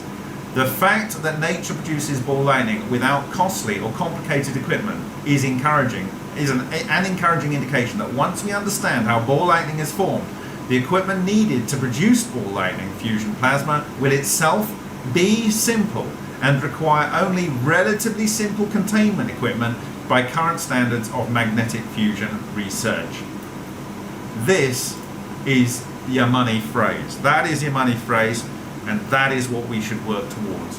And I think we're quite a long way down the road. Another potential advantage of ball lightning fusion reactors is that the balance between the external atmospheric pressure and the kinetic pressure of the plasma should allow the plasma number, density, temperature and fusion power to output to be controlled by compression or expansion of the neutral gas surrounding the ball lightning plasma. This is already in the Paul-Collet pattern. You can do this. It's how he says that you would control its output energy, and it's patent free.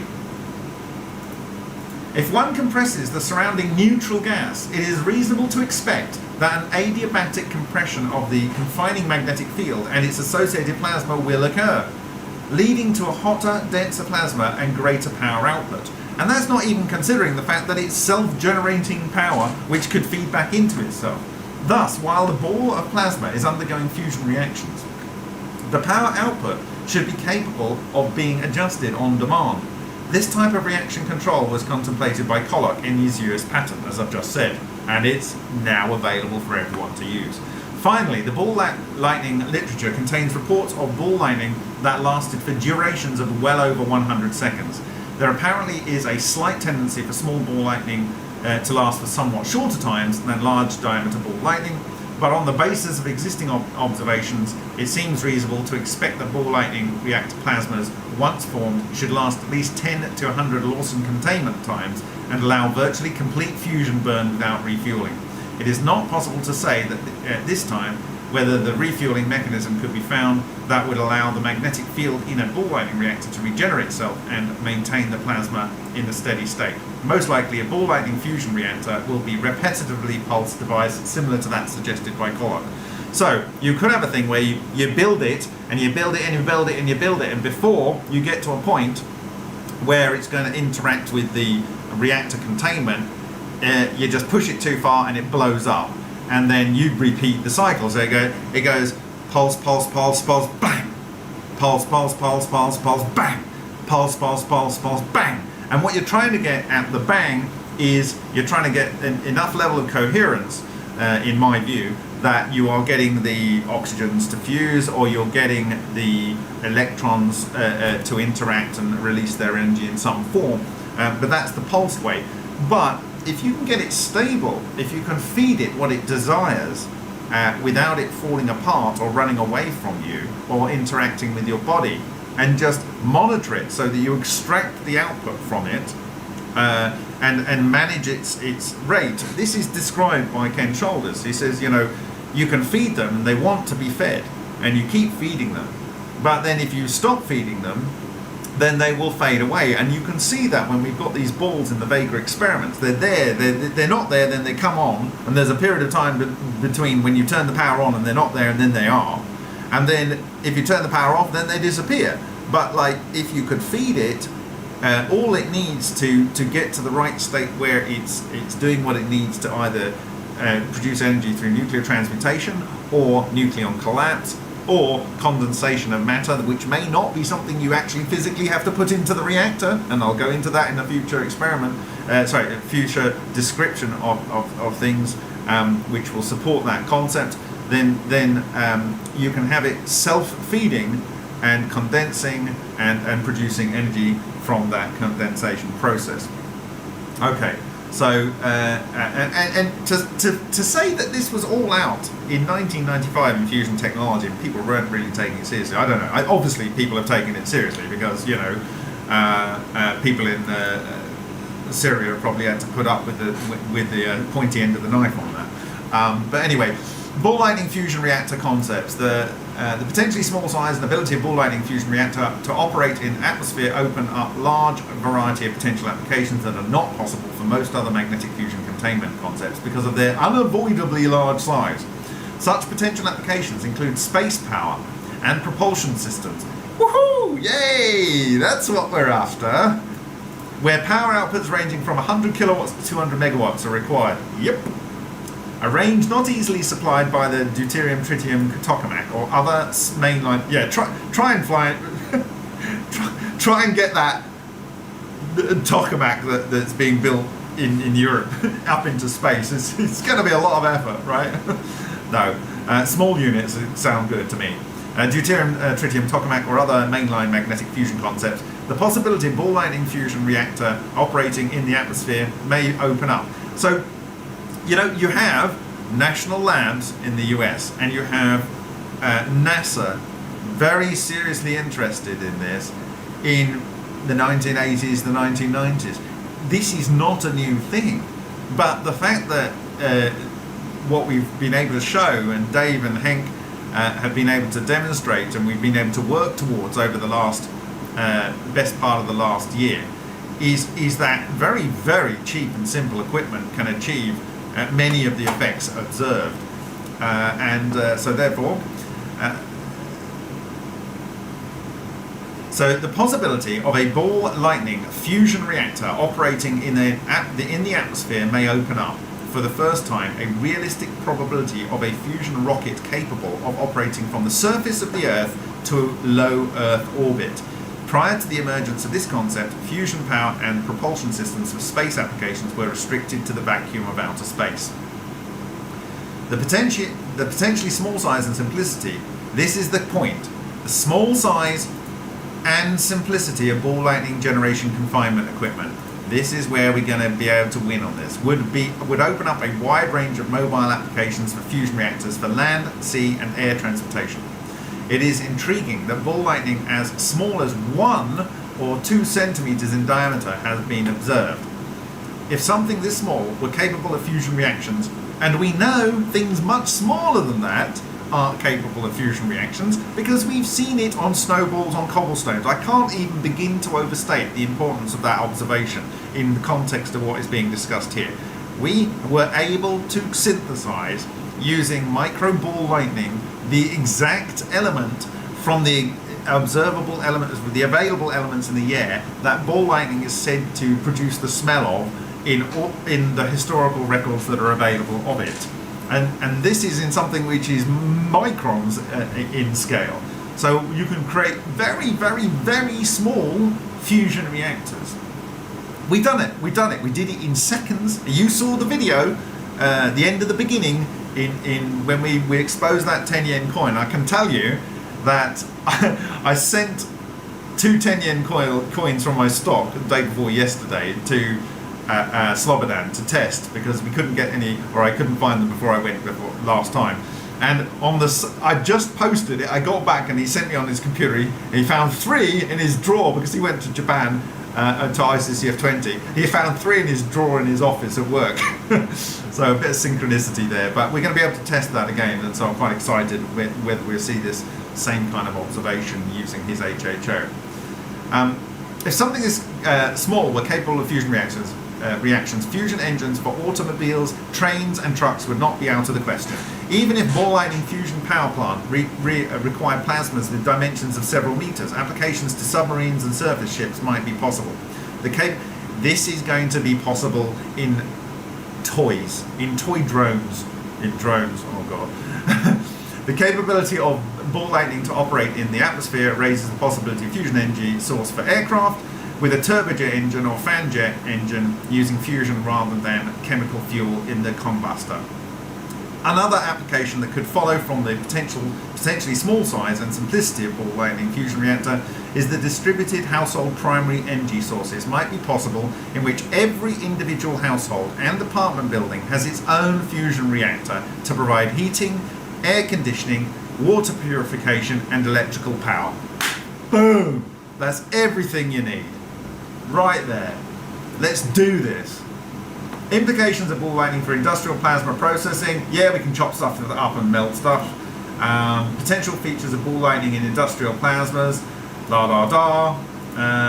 potential industrial applications of ball lightning plasmas. The production of steady-state glow discharge at 1 atmosphere pressure would make it possible to, under ambient conditions, a number of industrial plasma processing operations that now must be carried out in a vacuum system. These processes include the anti-static surface treatment of plastic films, plasma chemical surface reactions, in which blah, blah, blah, blah, blah. So lots and lots of applications.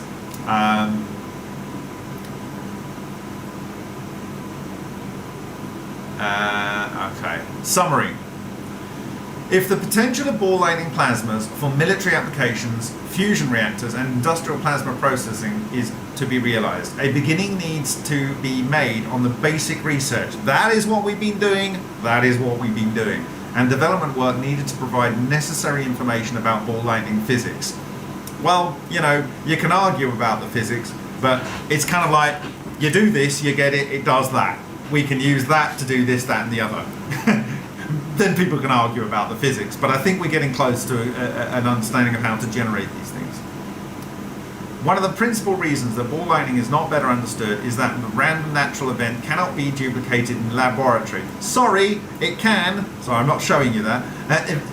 One of the principal reasons that ball lightning is not better understood is that random natural event cannot be generated, yet duplicated in the laboratory. Yes, I think it can. It is not accessible to scientific investigation. It has not been possible, except in rare chance encounters, to apply scientific instruments to the measurement of its characteristics. Clearly, well, I discussed in the first of these 3 videos that it would appear, or I hypothesized, that you're getting the nitrogen fusing to silicon with another nitrogen fusing to calcium, and the calcium with other nitrogen, oxygen going through to iron. So clearly a major task is to reliably and reproducibly generate ball lightning in the laboratory. When this is done, ball lightning should be accessible to scientific investigation and to the application of modern plasma diagnostic methods. These methods should provide information that will either confirm, modify or replicate the Colloq and other previously discussed models. You don't really need to confirm a model. We know it exists in free air. It looks like we can produce it in the lab, and we know it already does transmutation. That is all. We already know it can fuse. We already know it can do transmutation. We already know it can fission, and it looks like it can do nucleon collapse and nuclear regeneration. Once information becomes available from the experimental investigation of laboratory created ball lightning, then theoretical model of ball lightning can proceed. This model will proceed rapidly in view of the large body of knowledge already available in the fusion community relating to SWIFTBIC and other similar plasma containment configurations. This theoretical understanding should also allow one to generate ball lightning in the steady state and to determine scaling laws that relate to ball lightning number densities, kinetic temperatures and containment time, so that some indication will be available concerning the region of plasma parameter space that ball lightning is capable of covering. And that's that. So there we go. What do we think about that? What do we think about that? Okay, so I think we've done that. I think it's a bit disingenuous to suggest that they don't already know what's going on. It is, for me, a little bit suspicious that it took from submission in December 20th, 1993 to May 1995. So that's, 4 or 5, it's like quite a period of time for this paper to sit there, having been accepted on January 7th, 1994. It's like a lot of a year. Now, paper reviews do take some time, and they might have wanted to get this right because it was with military funding, and the implications are huge, but I just can't help think that this was around the time that they prevented Takagi Matsumoto from presenting his work when he believed he was producing micro ball lightning, which was doing the work, and I believe he is and was. Okay.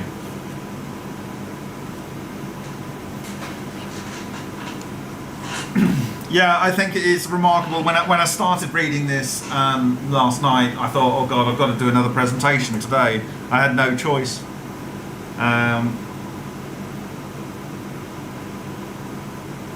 I know it's kind of like, it's a bit tedious sometimes to read through something, but I do find that in the research community, most people just read the abstract and the conclusion. and it's only when you read through it that you spot that nitrogen, that you spot that nitric oxide or oxides of nitrogen, and you can put our experience together and maybe come up with ways where we can improve things. But you can also see how far we've come with extremely simple experiments in the Vega experiments.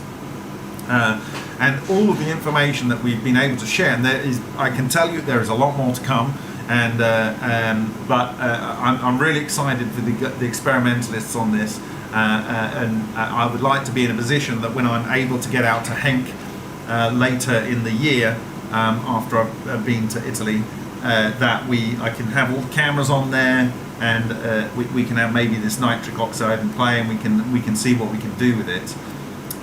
Because I think we are closer than you can possibly imagine to having a free floating fireball and understanding the parameters around that. Certainly, Henk has just told me, and I got the notification that yesterday, which is yesterday today, he sent me some samples. And in one of those samples, I was saying, look, we need to confine some copper oxide, and try and replicate what was done on the snowballs on cobblestones. And maybe I have one of those pictures that I can share with you now, because it's pretty intense. Yeah, I think I've got that. So let me just do that as a closeout here, because I think this is pretty friggin' awesome. So let me just find this for you. Give me a second.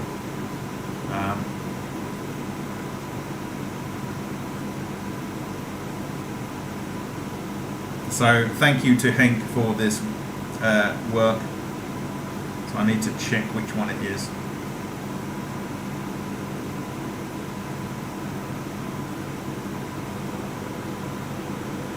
What's space coming from? He's by.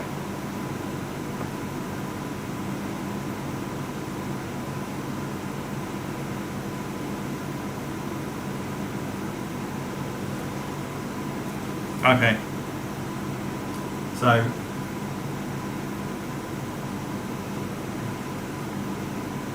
what you're seeing in this video here is you've got the cathode down here, and on the base of the cathode, I think it's a steel plate, and then above the steel plate you've got a number of copper pipes, just like your normal copper pipes that you have in your domestic heat plumbing for your heating or whatever, your water.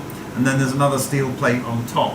And the idea is to kind of create a Vega Valley situation where we're trapping and forcing bunching of the electrons emitted in this area, and using properties of copper that may have played a role in the 10 yen coin, and to see what happens to the copper. Okay, and you can just see this playing out here.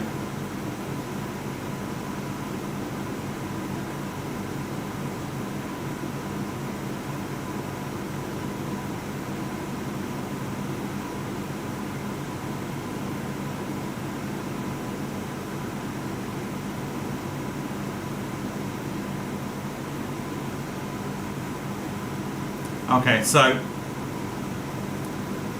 let me just check here.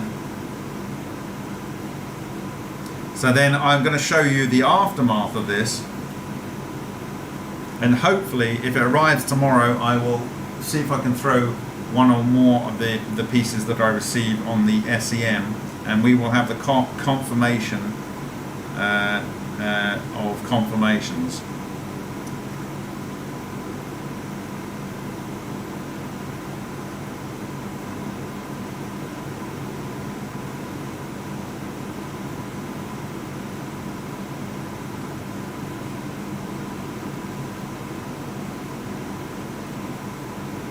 Give me a second, I'm just trying to find the right one.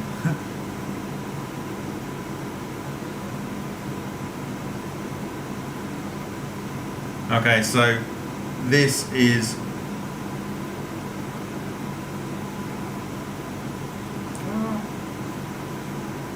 one of the coppers. Okay, so This is about 10 centimeters. You're seeing here. What's going on? So balls formed. So this is the top side of one of the base support that you saw in the video, and you can see that the copper is one of the most thermally conductive elements there are. Yeah, and it's had this circular section cut out, right? And this is very similar to the kind of laser edge cut that we had in the 10 yen coin. What you're seeing, this area here, is where it's touching the steel above. But what is all of this yellow?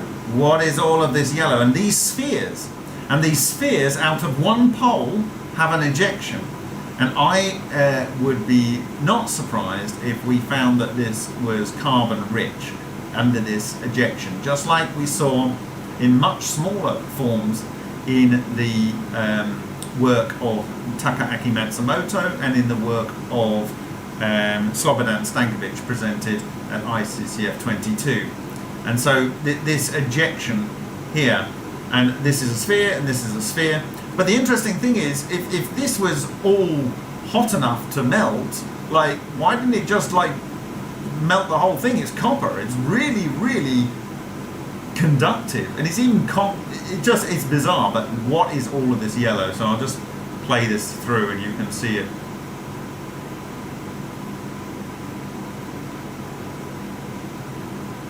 Yes, Corky, it could be sulfur.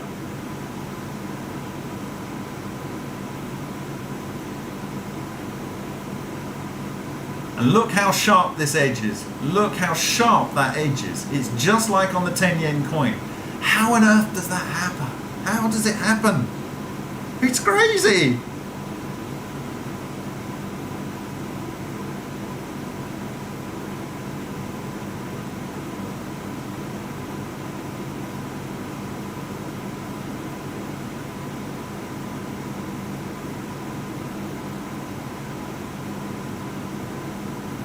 Look how sharp that edge is.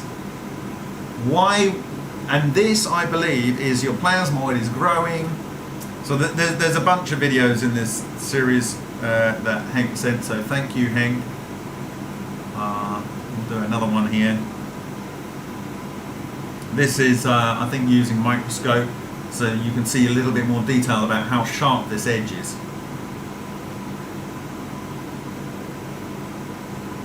Look, it's literally pretty much razor sharp. How does that happen? I'll tell you how it happens. Look at the there's the curvature of the outside of the copper pipe, and here's the cut where the ball, the coherent matter, I believe the coherent matter, I may be wrong, but the coherent matter structure is interacting with the copper, and it just ate it. It just ate it, and it left this hard line. This is exactly what we observed with Amasa gas on the 10 yen coin. And since the Amasa gas on the 10 yen coin showed these synthesis of sulfur, I would not be surprised if this had a high concentration of sulfur on it.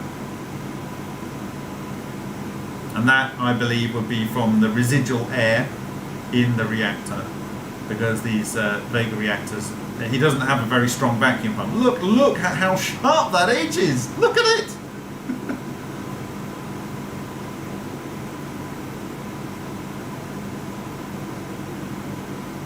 So I'm looking forward to getting this under the microscope and giving you some really, really good pictures. So running around. Okay, what else have we got?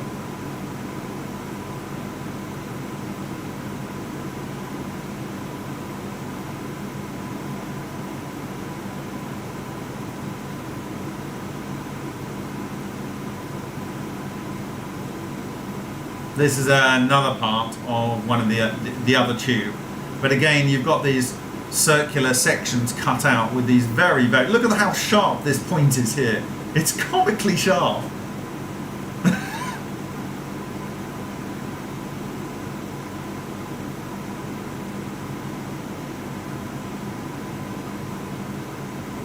So it'll be good to get this on the table.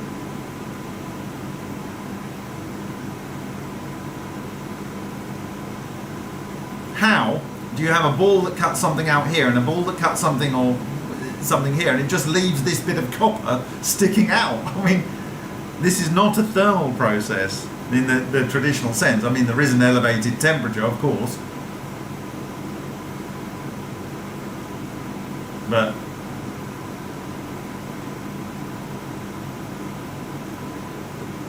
so thank you, Henk, for this, and I'm really looking forward to running some experiments with you in a number of weeks. Look at that, just amazing. I don't know, but I suspect that what we are going to see is a whole bunch of sulfur on there.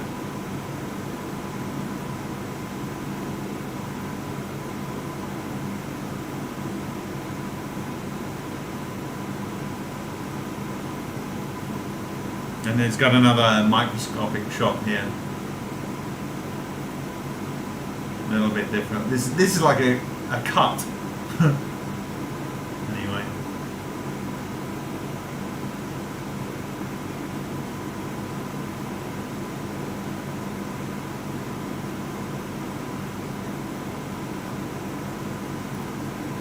Look how sharp that edge is.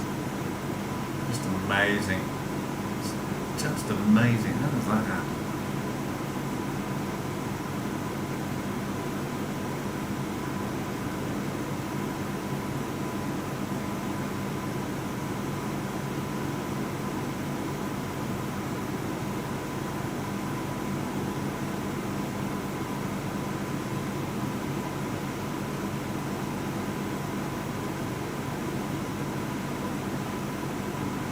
So in this video you can see, oh no, I don't want to do that.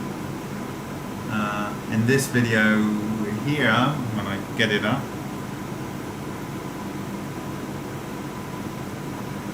you can see the configuration and the scales.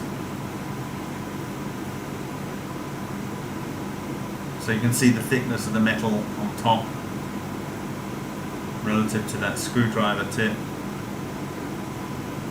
I think he pulls it off. Okay, so he pulls it off, yeah. So you can see what happened to the two copper pipes that were in there.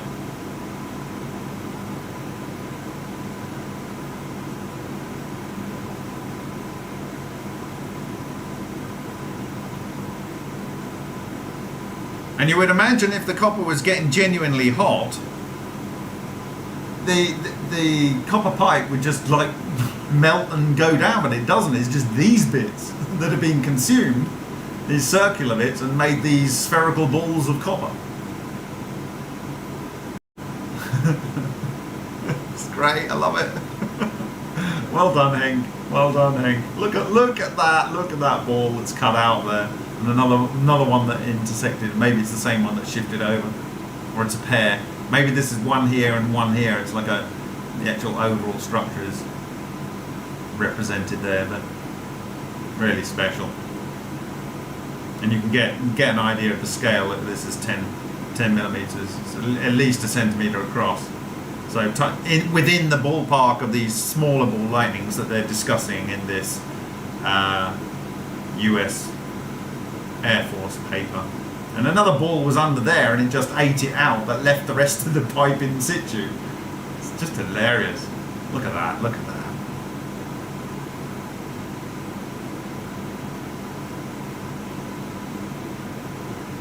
So, in theory I'll have one or more of these segments tomorrow, and on Friday, along with the Vega Valley, we'll be putting those and the calcium carbonate that we treated with HHO.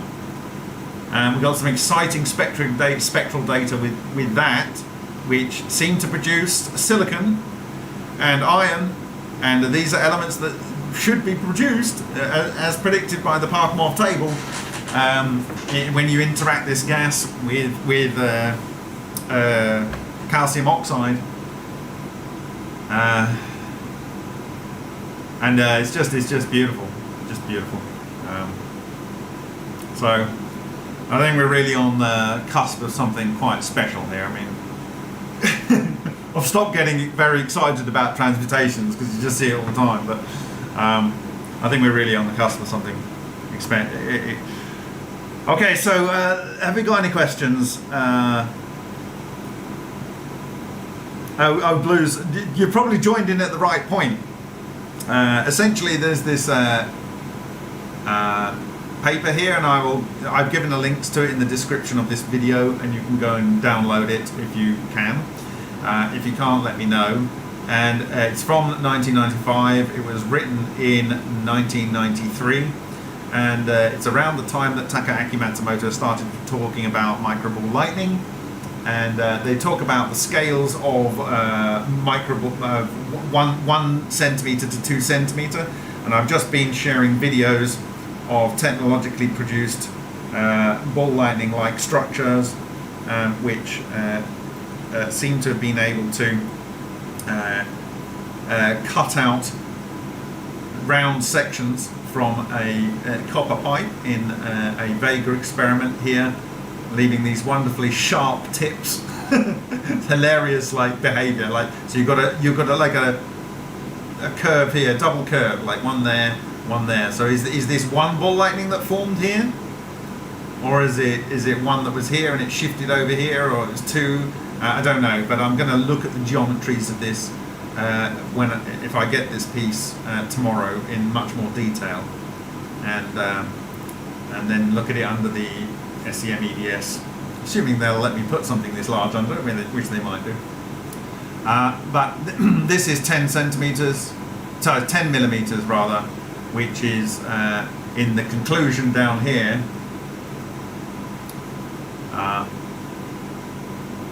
Where is it? Where is it? Somewhere here. They're talking about being able to create ball lightning of this scale. Here we go. It is intriguing that ball lightning as small as 1 or 2 centimeters in diameter have been observed. Observed! Observed! Here it is. We've got it on video, and this is doing what it's doing here. Wonderful. And if this is sulfur, it's the same thing that's going on with HHO gas. And we're off to the races with a whole new world of fusion potential and transmutation and radiation remediation and all kinds of really exciting stuff with very, very simple equipment. But it really drums home in these last paragraphs about, once information becomes available from the experimental investigation of laboratory created ball lightning, then theoretical modeling, the modeling blah, blah, blah, blah. And they're basically saying that, where is it? I highlighted it up here. The fact that nature produces ball lightning without costly or complicated equipment is an encouraging indication that once we understand how ball lightning is formed, the equipment needed to produce ball lightning fusion plasma will itself be simple and require only relatively simple containment equipment by current standards of magnetic fusion research. Boom! That's where we're very close to being at. Probably closer than you can imagine. Okay, so Taryn Earthlin, question: what did you think of Pai's fusion patent? That giant ball of EVOs he claims his reactor can get up to septillion watts. Well, when you're producing mega electron volts per atom, and you can fuse trillions of atoms at the same time, and you could probably do that in an extremely small period of time. Yes, I'm certain that that's all possible. I think it's overly complicated, his patent. I think that what you're going to see coming out of the Vega experiment series is going to shock and delight. So there we go. I have no doubt that they can achieve what they claim to achieve, but I think it can be done simpler. Bernard Conkin, we have to discuss your work in relation to my own. The electrolysis cold fusion plasma experiments we're doing parallel like results to what you have here, and it's all explained by Isaac Newton's. Okay, cool. That would be great, Bernard.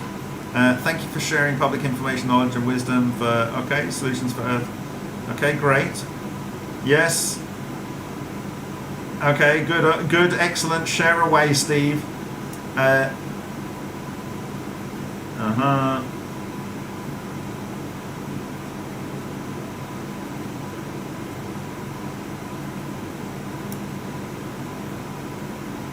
What repels ball lightning and what attracts it? Well, like. It's got a positive core and this is one theory. You've got positive core and you've got a negative sheath, and you have another positive core, and like they move together, but then the negative sheaths interact with each other. So it's one of the rules of self-organization. But when you see the coherent, what I call coherent matter traveling waves interacting with each other, they don't care about anything except each other, but they don't even care about each other until they get within a certain distance. It seems to be a very non-linear fall off. It's like magnetism, but very non-linear.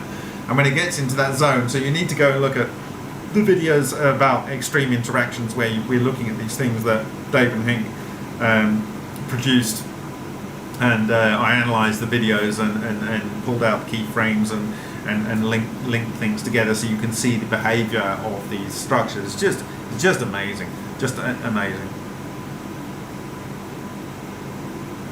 Yeah, I can't wait to talk about the consciousness connection. So, I've said something that is related to it on my remoteview.icu blog.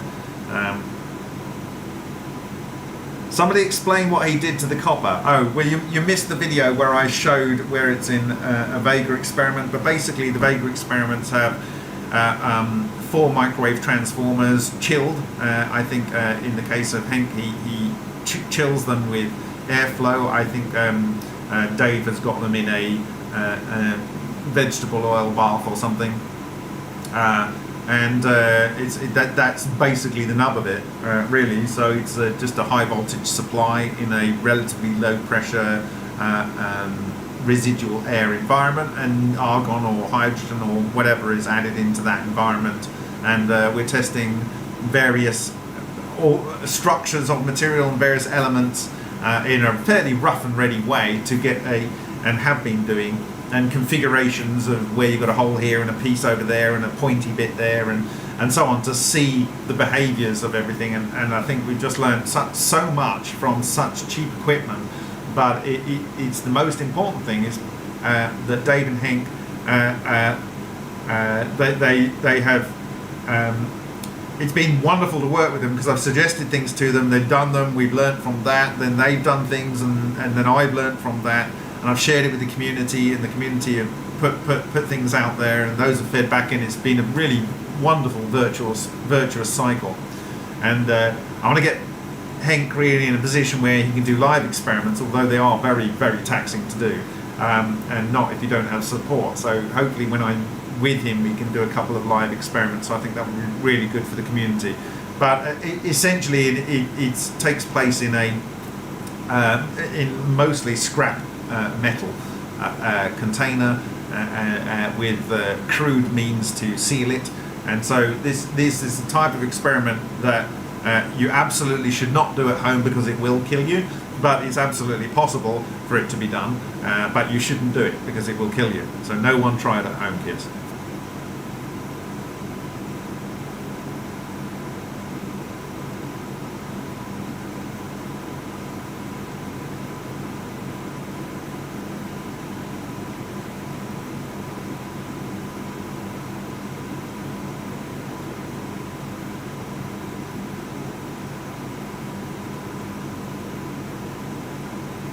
Okay, I'm just looking through if there's any questions. If there's any quick questions that you want to ask, it's 1 o'clock here, so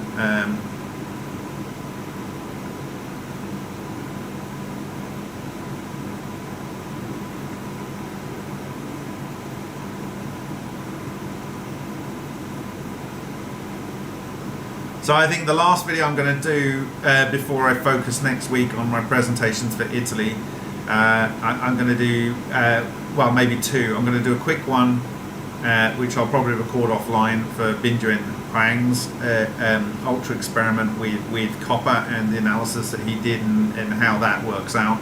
And I when I was talking last night, I was a little bit unhappy with the self-consistency of my explanation of Parkhomov's explanation for dowsing rods. And I think I've solved dowsing rods, so I'm going to do a quick presentation to walk through the evidence, and I think it'll be crystal clear exactly how dowsing rods work. They do work.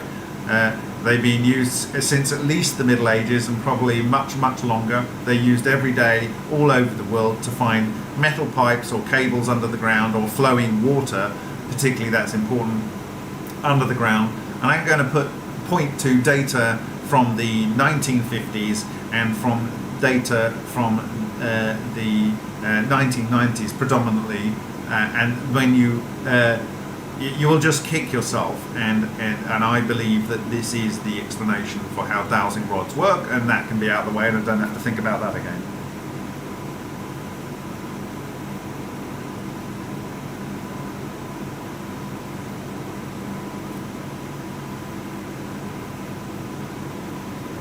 You can create something that looks a bit like ball lightning using the carbon dust that comes off a extinguished match in a microwave, and in fact that combines some of the concepts that we were talking yesterday about the Colorado Spring notes from 1897 of Nikola Tesla that have been replicated by a couple of parties, one of which apparently it would seem is David Boutlier. And that's using carbon in the air, and in the case of that, you've got the high tension, high frequency discharges in the microwave.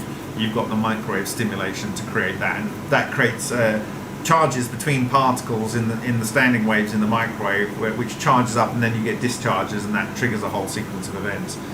Yeah, it's like George Eagley, and it's like our Nova reactors. So, but the thing is, when you turn those off, they basically turn off. The plasma dies just a few seconds later. It kind of just like goes, and then the thing goes off, and it basically goes away very quickly. It's not sustaining in the kind of way that ball lightning typically does. And this is the same for also Tuchanov. And this doesn't mean that it won't be able to produce energy. But I think you want to get these structures more self-contained, like has been discussed in the presentation today.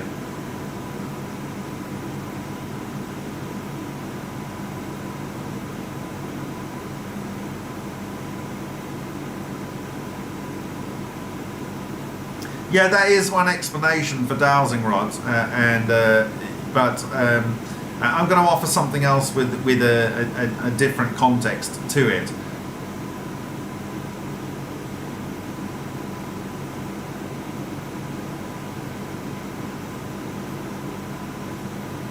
No, I haven't used that, or we haven't used that concept. Perhaps if you'd like to comment and elucidate a little bit more about what you're referring to, then the experimentalists can look at what you're talking about there, Phil D. Thank you for that contribution.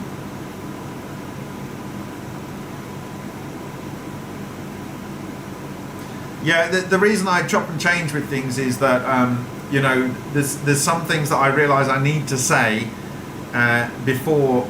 It's more useful to say them earlier before I talk about other things, because then I don't have to explain concepts later down the line. Unfortunately, for people that don't follow the story, then you're coming in. It's like opening a book and reading the 7th chapter out of 10, or the 20th chapter out of 50. It's kind of like, sorry, but I can't explain everything before. And when it's all done and everything's out there, and people are doing this work on the fly, and everyone's accepted that transmutation is real, and it's going to be in the textbooks, and so people can't just claim that it's not in the textbooks, so therefore it doesn't exist. Then we can start making it in textbook form. But this is raw science. Sometimes it's a bit like brainstorming, but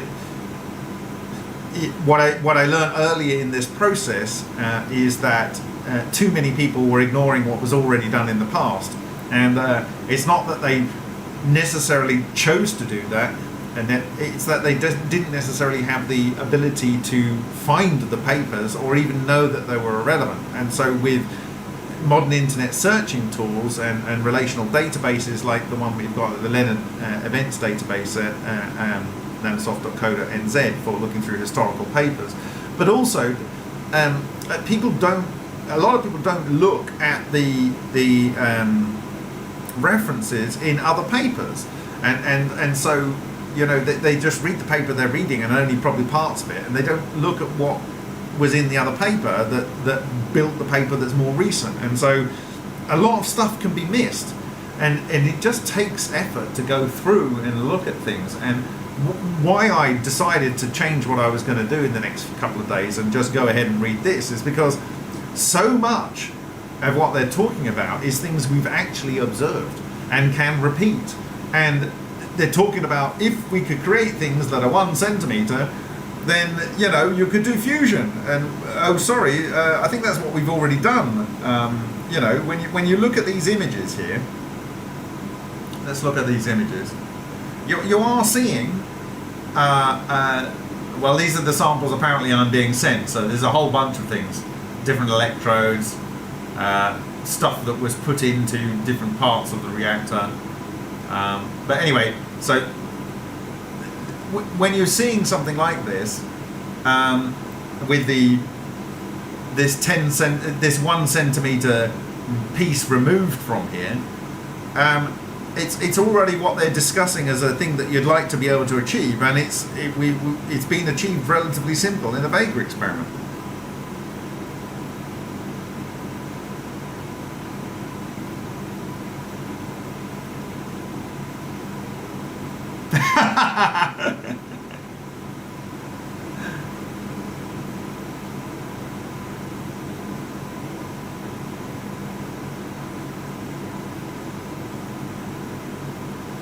The other thing is most people don't care.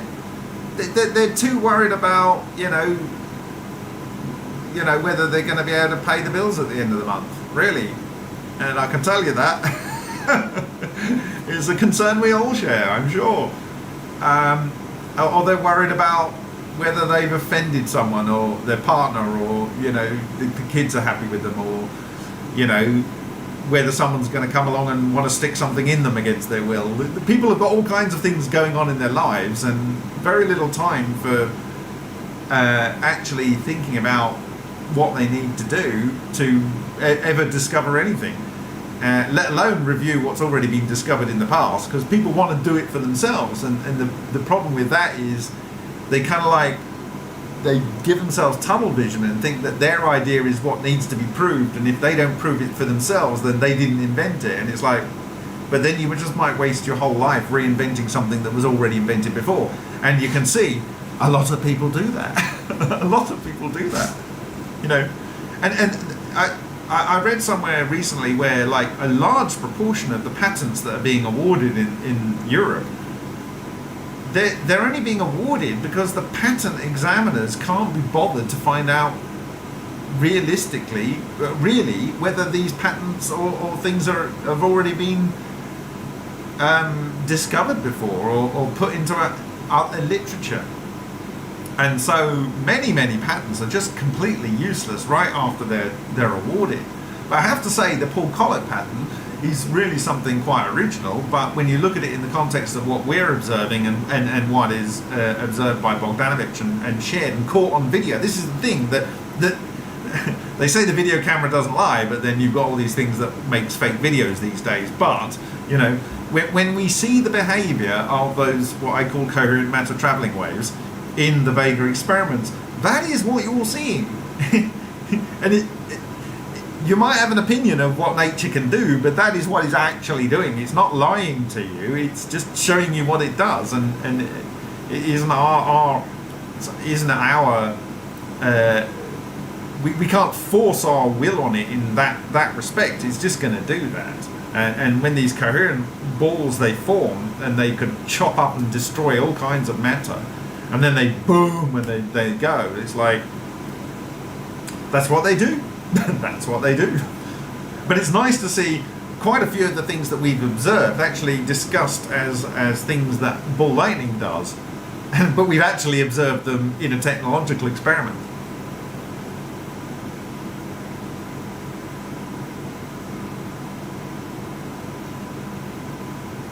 Can I get advance notice for live stream so I can be available?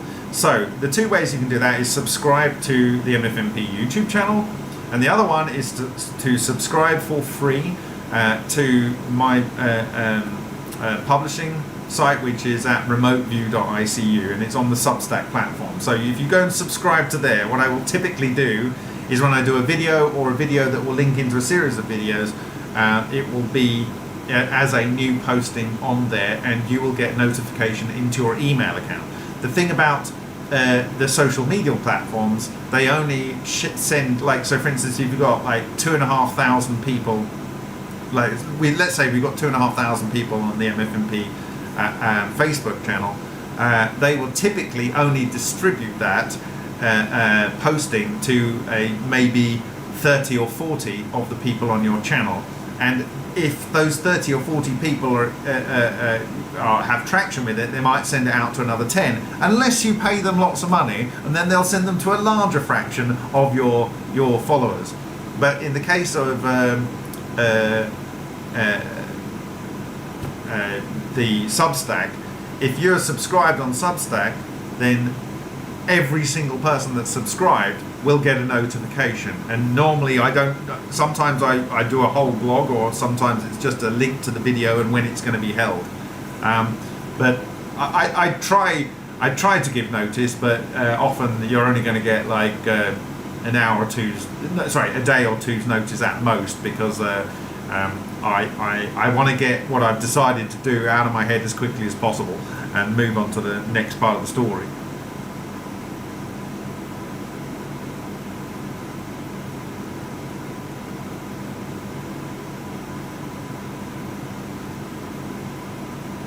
Yeah, you say all of the people in the world, and there are only 29 of us here. I kind of like it that way, because look at some of the things I've discussed today. I've talked about NASA and national labs as being a reference for a US Air Force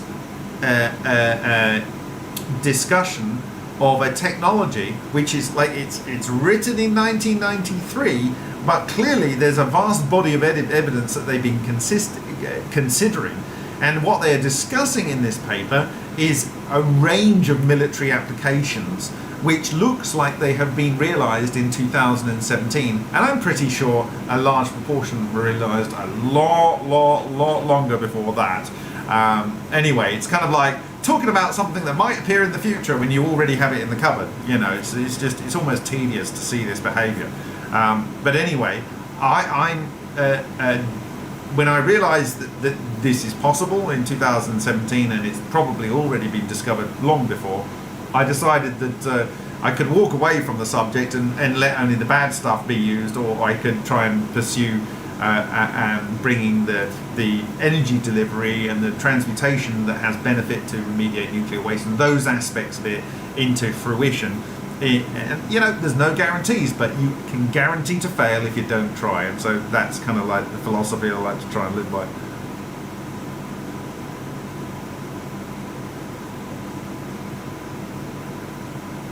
Yeah, the military wants lightsabers like everyone else, and I think they're probably going to get them.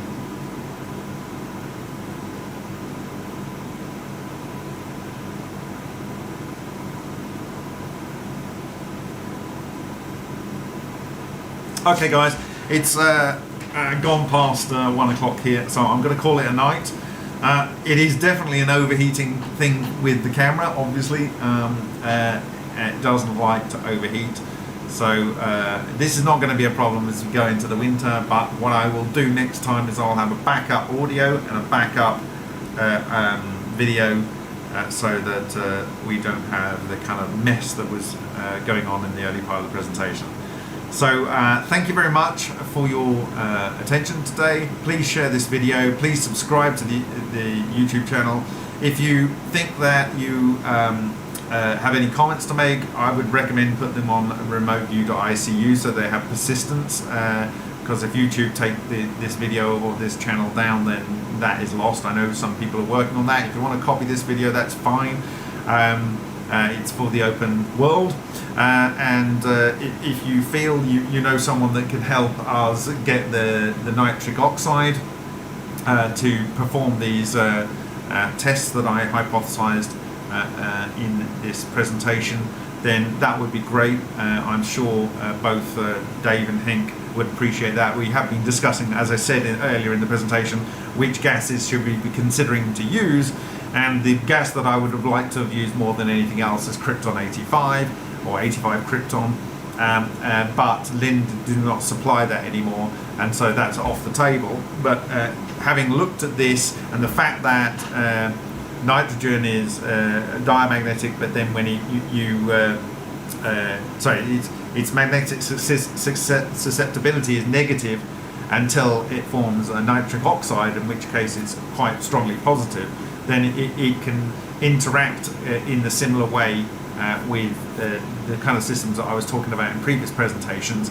But it also has this property that it won't remove the energy from the electrons, so we can have our ball lightning persisting longer, which means that if we're trying to reach a certain level of intensity, you've got less being bled out, and so potentially we could achieve more active ball lightning structures or coherent structures faster than we have done in previous experiments. So this is something that they're positing, but they don't give any data for, and it might turn out that actually argon is better than nitric oxide, but we don't know if we don't try, and so there's that.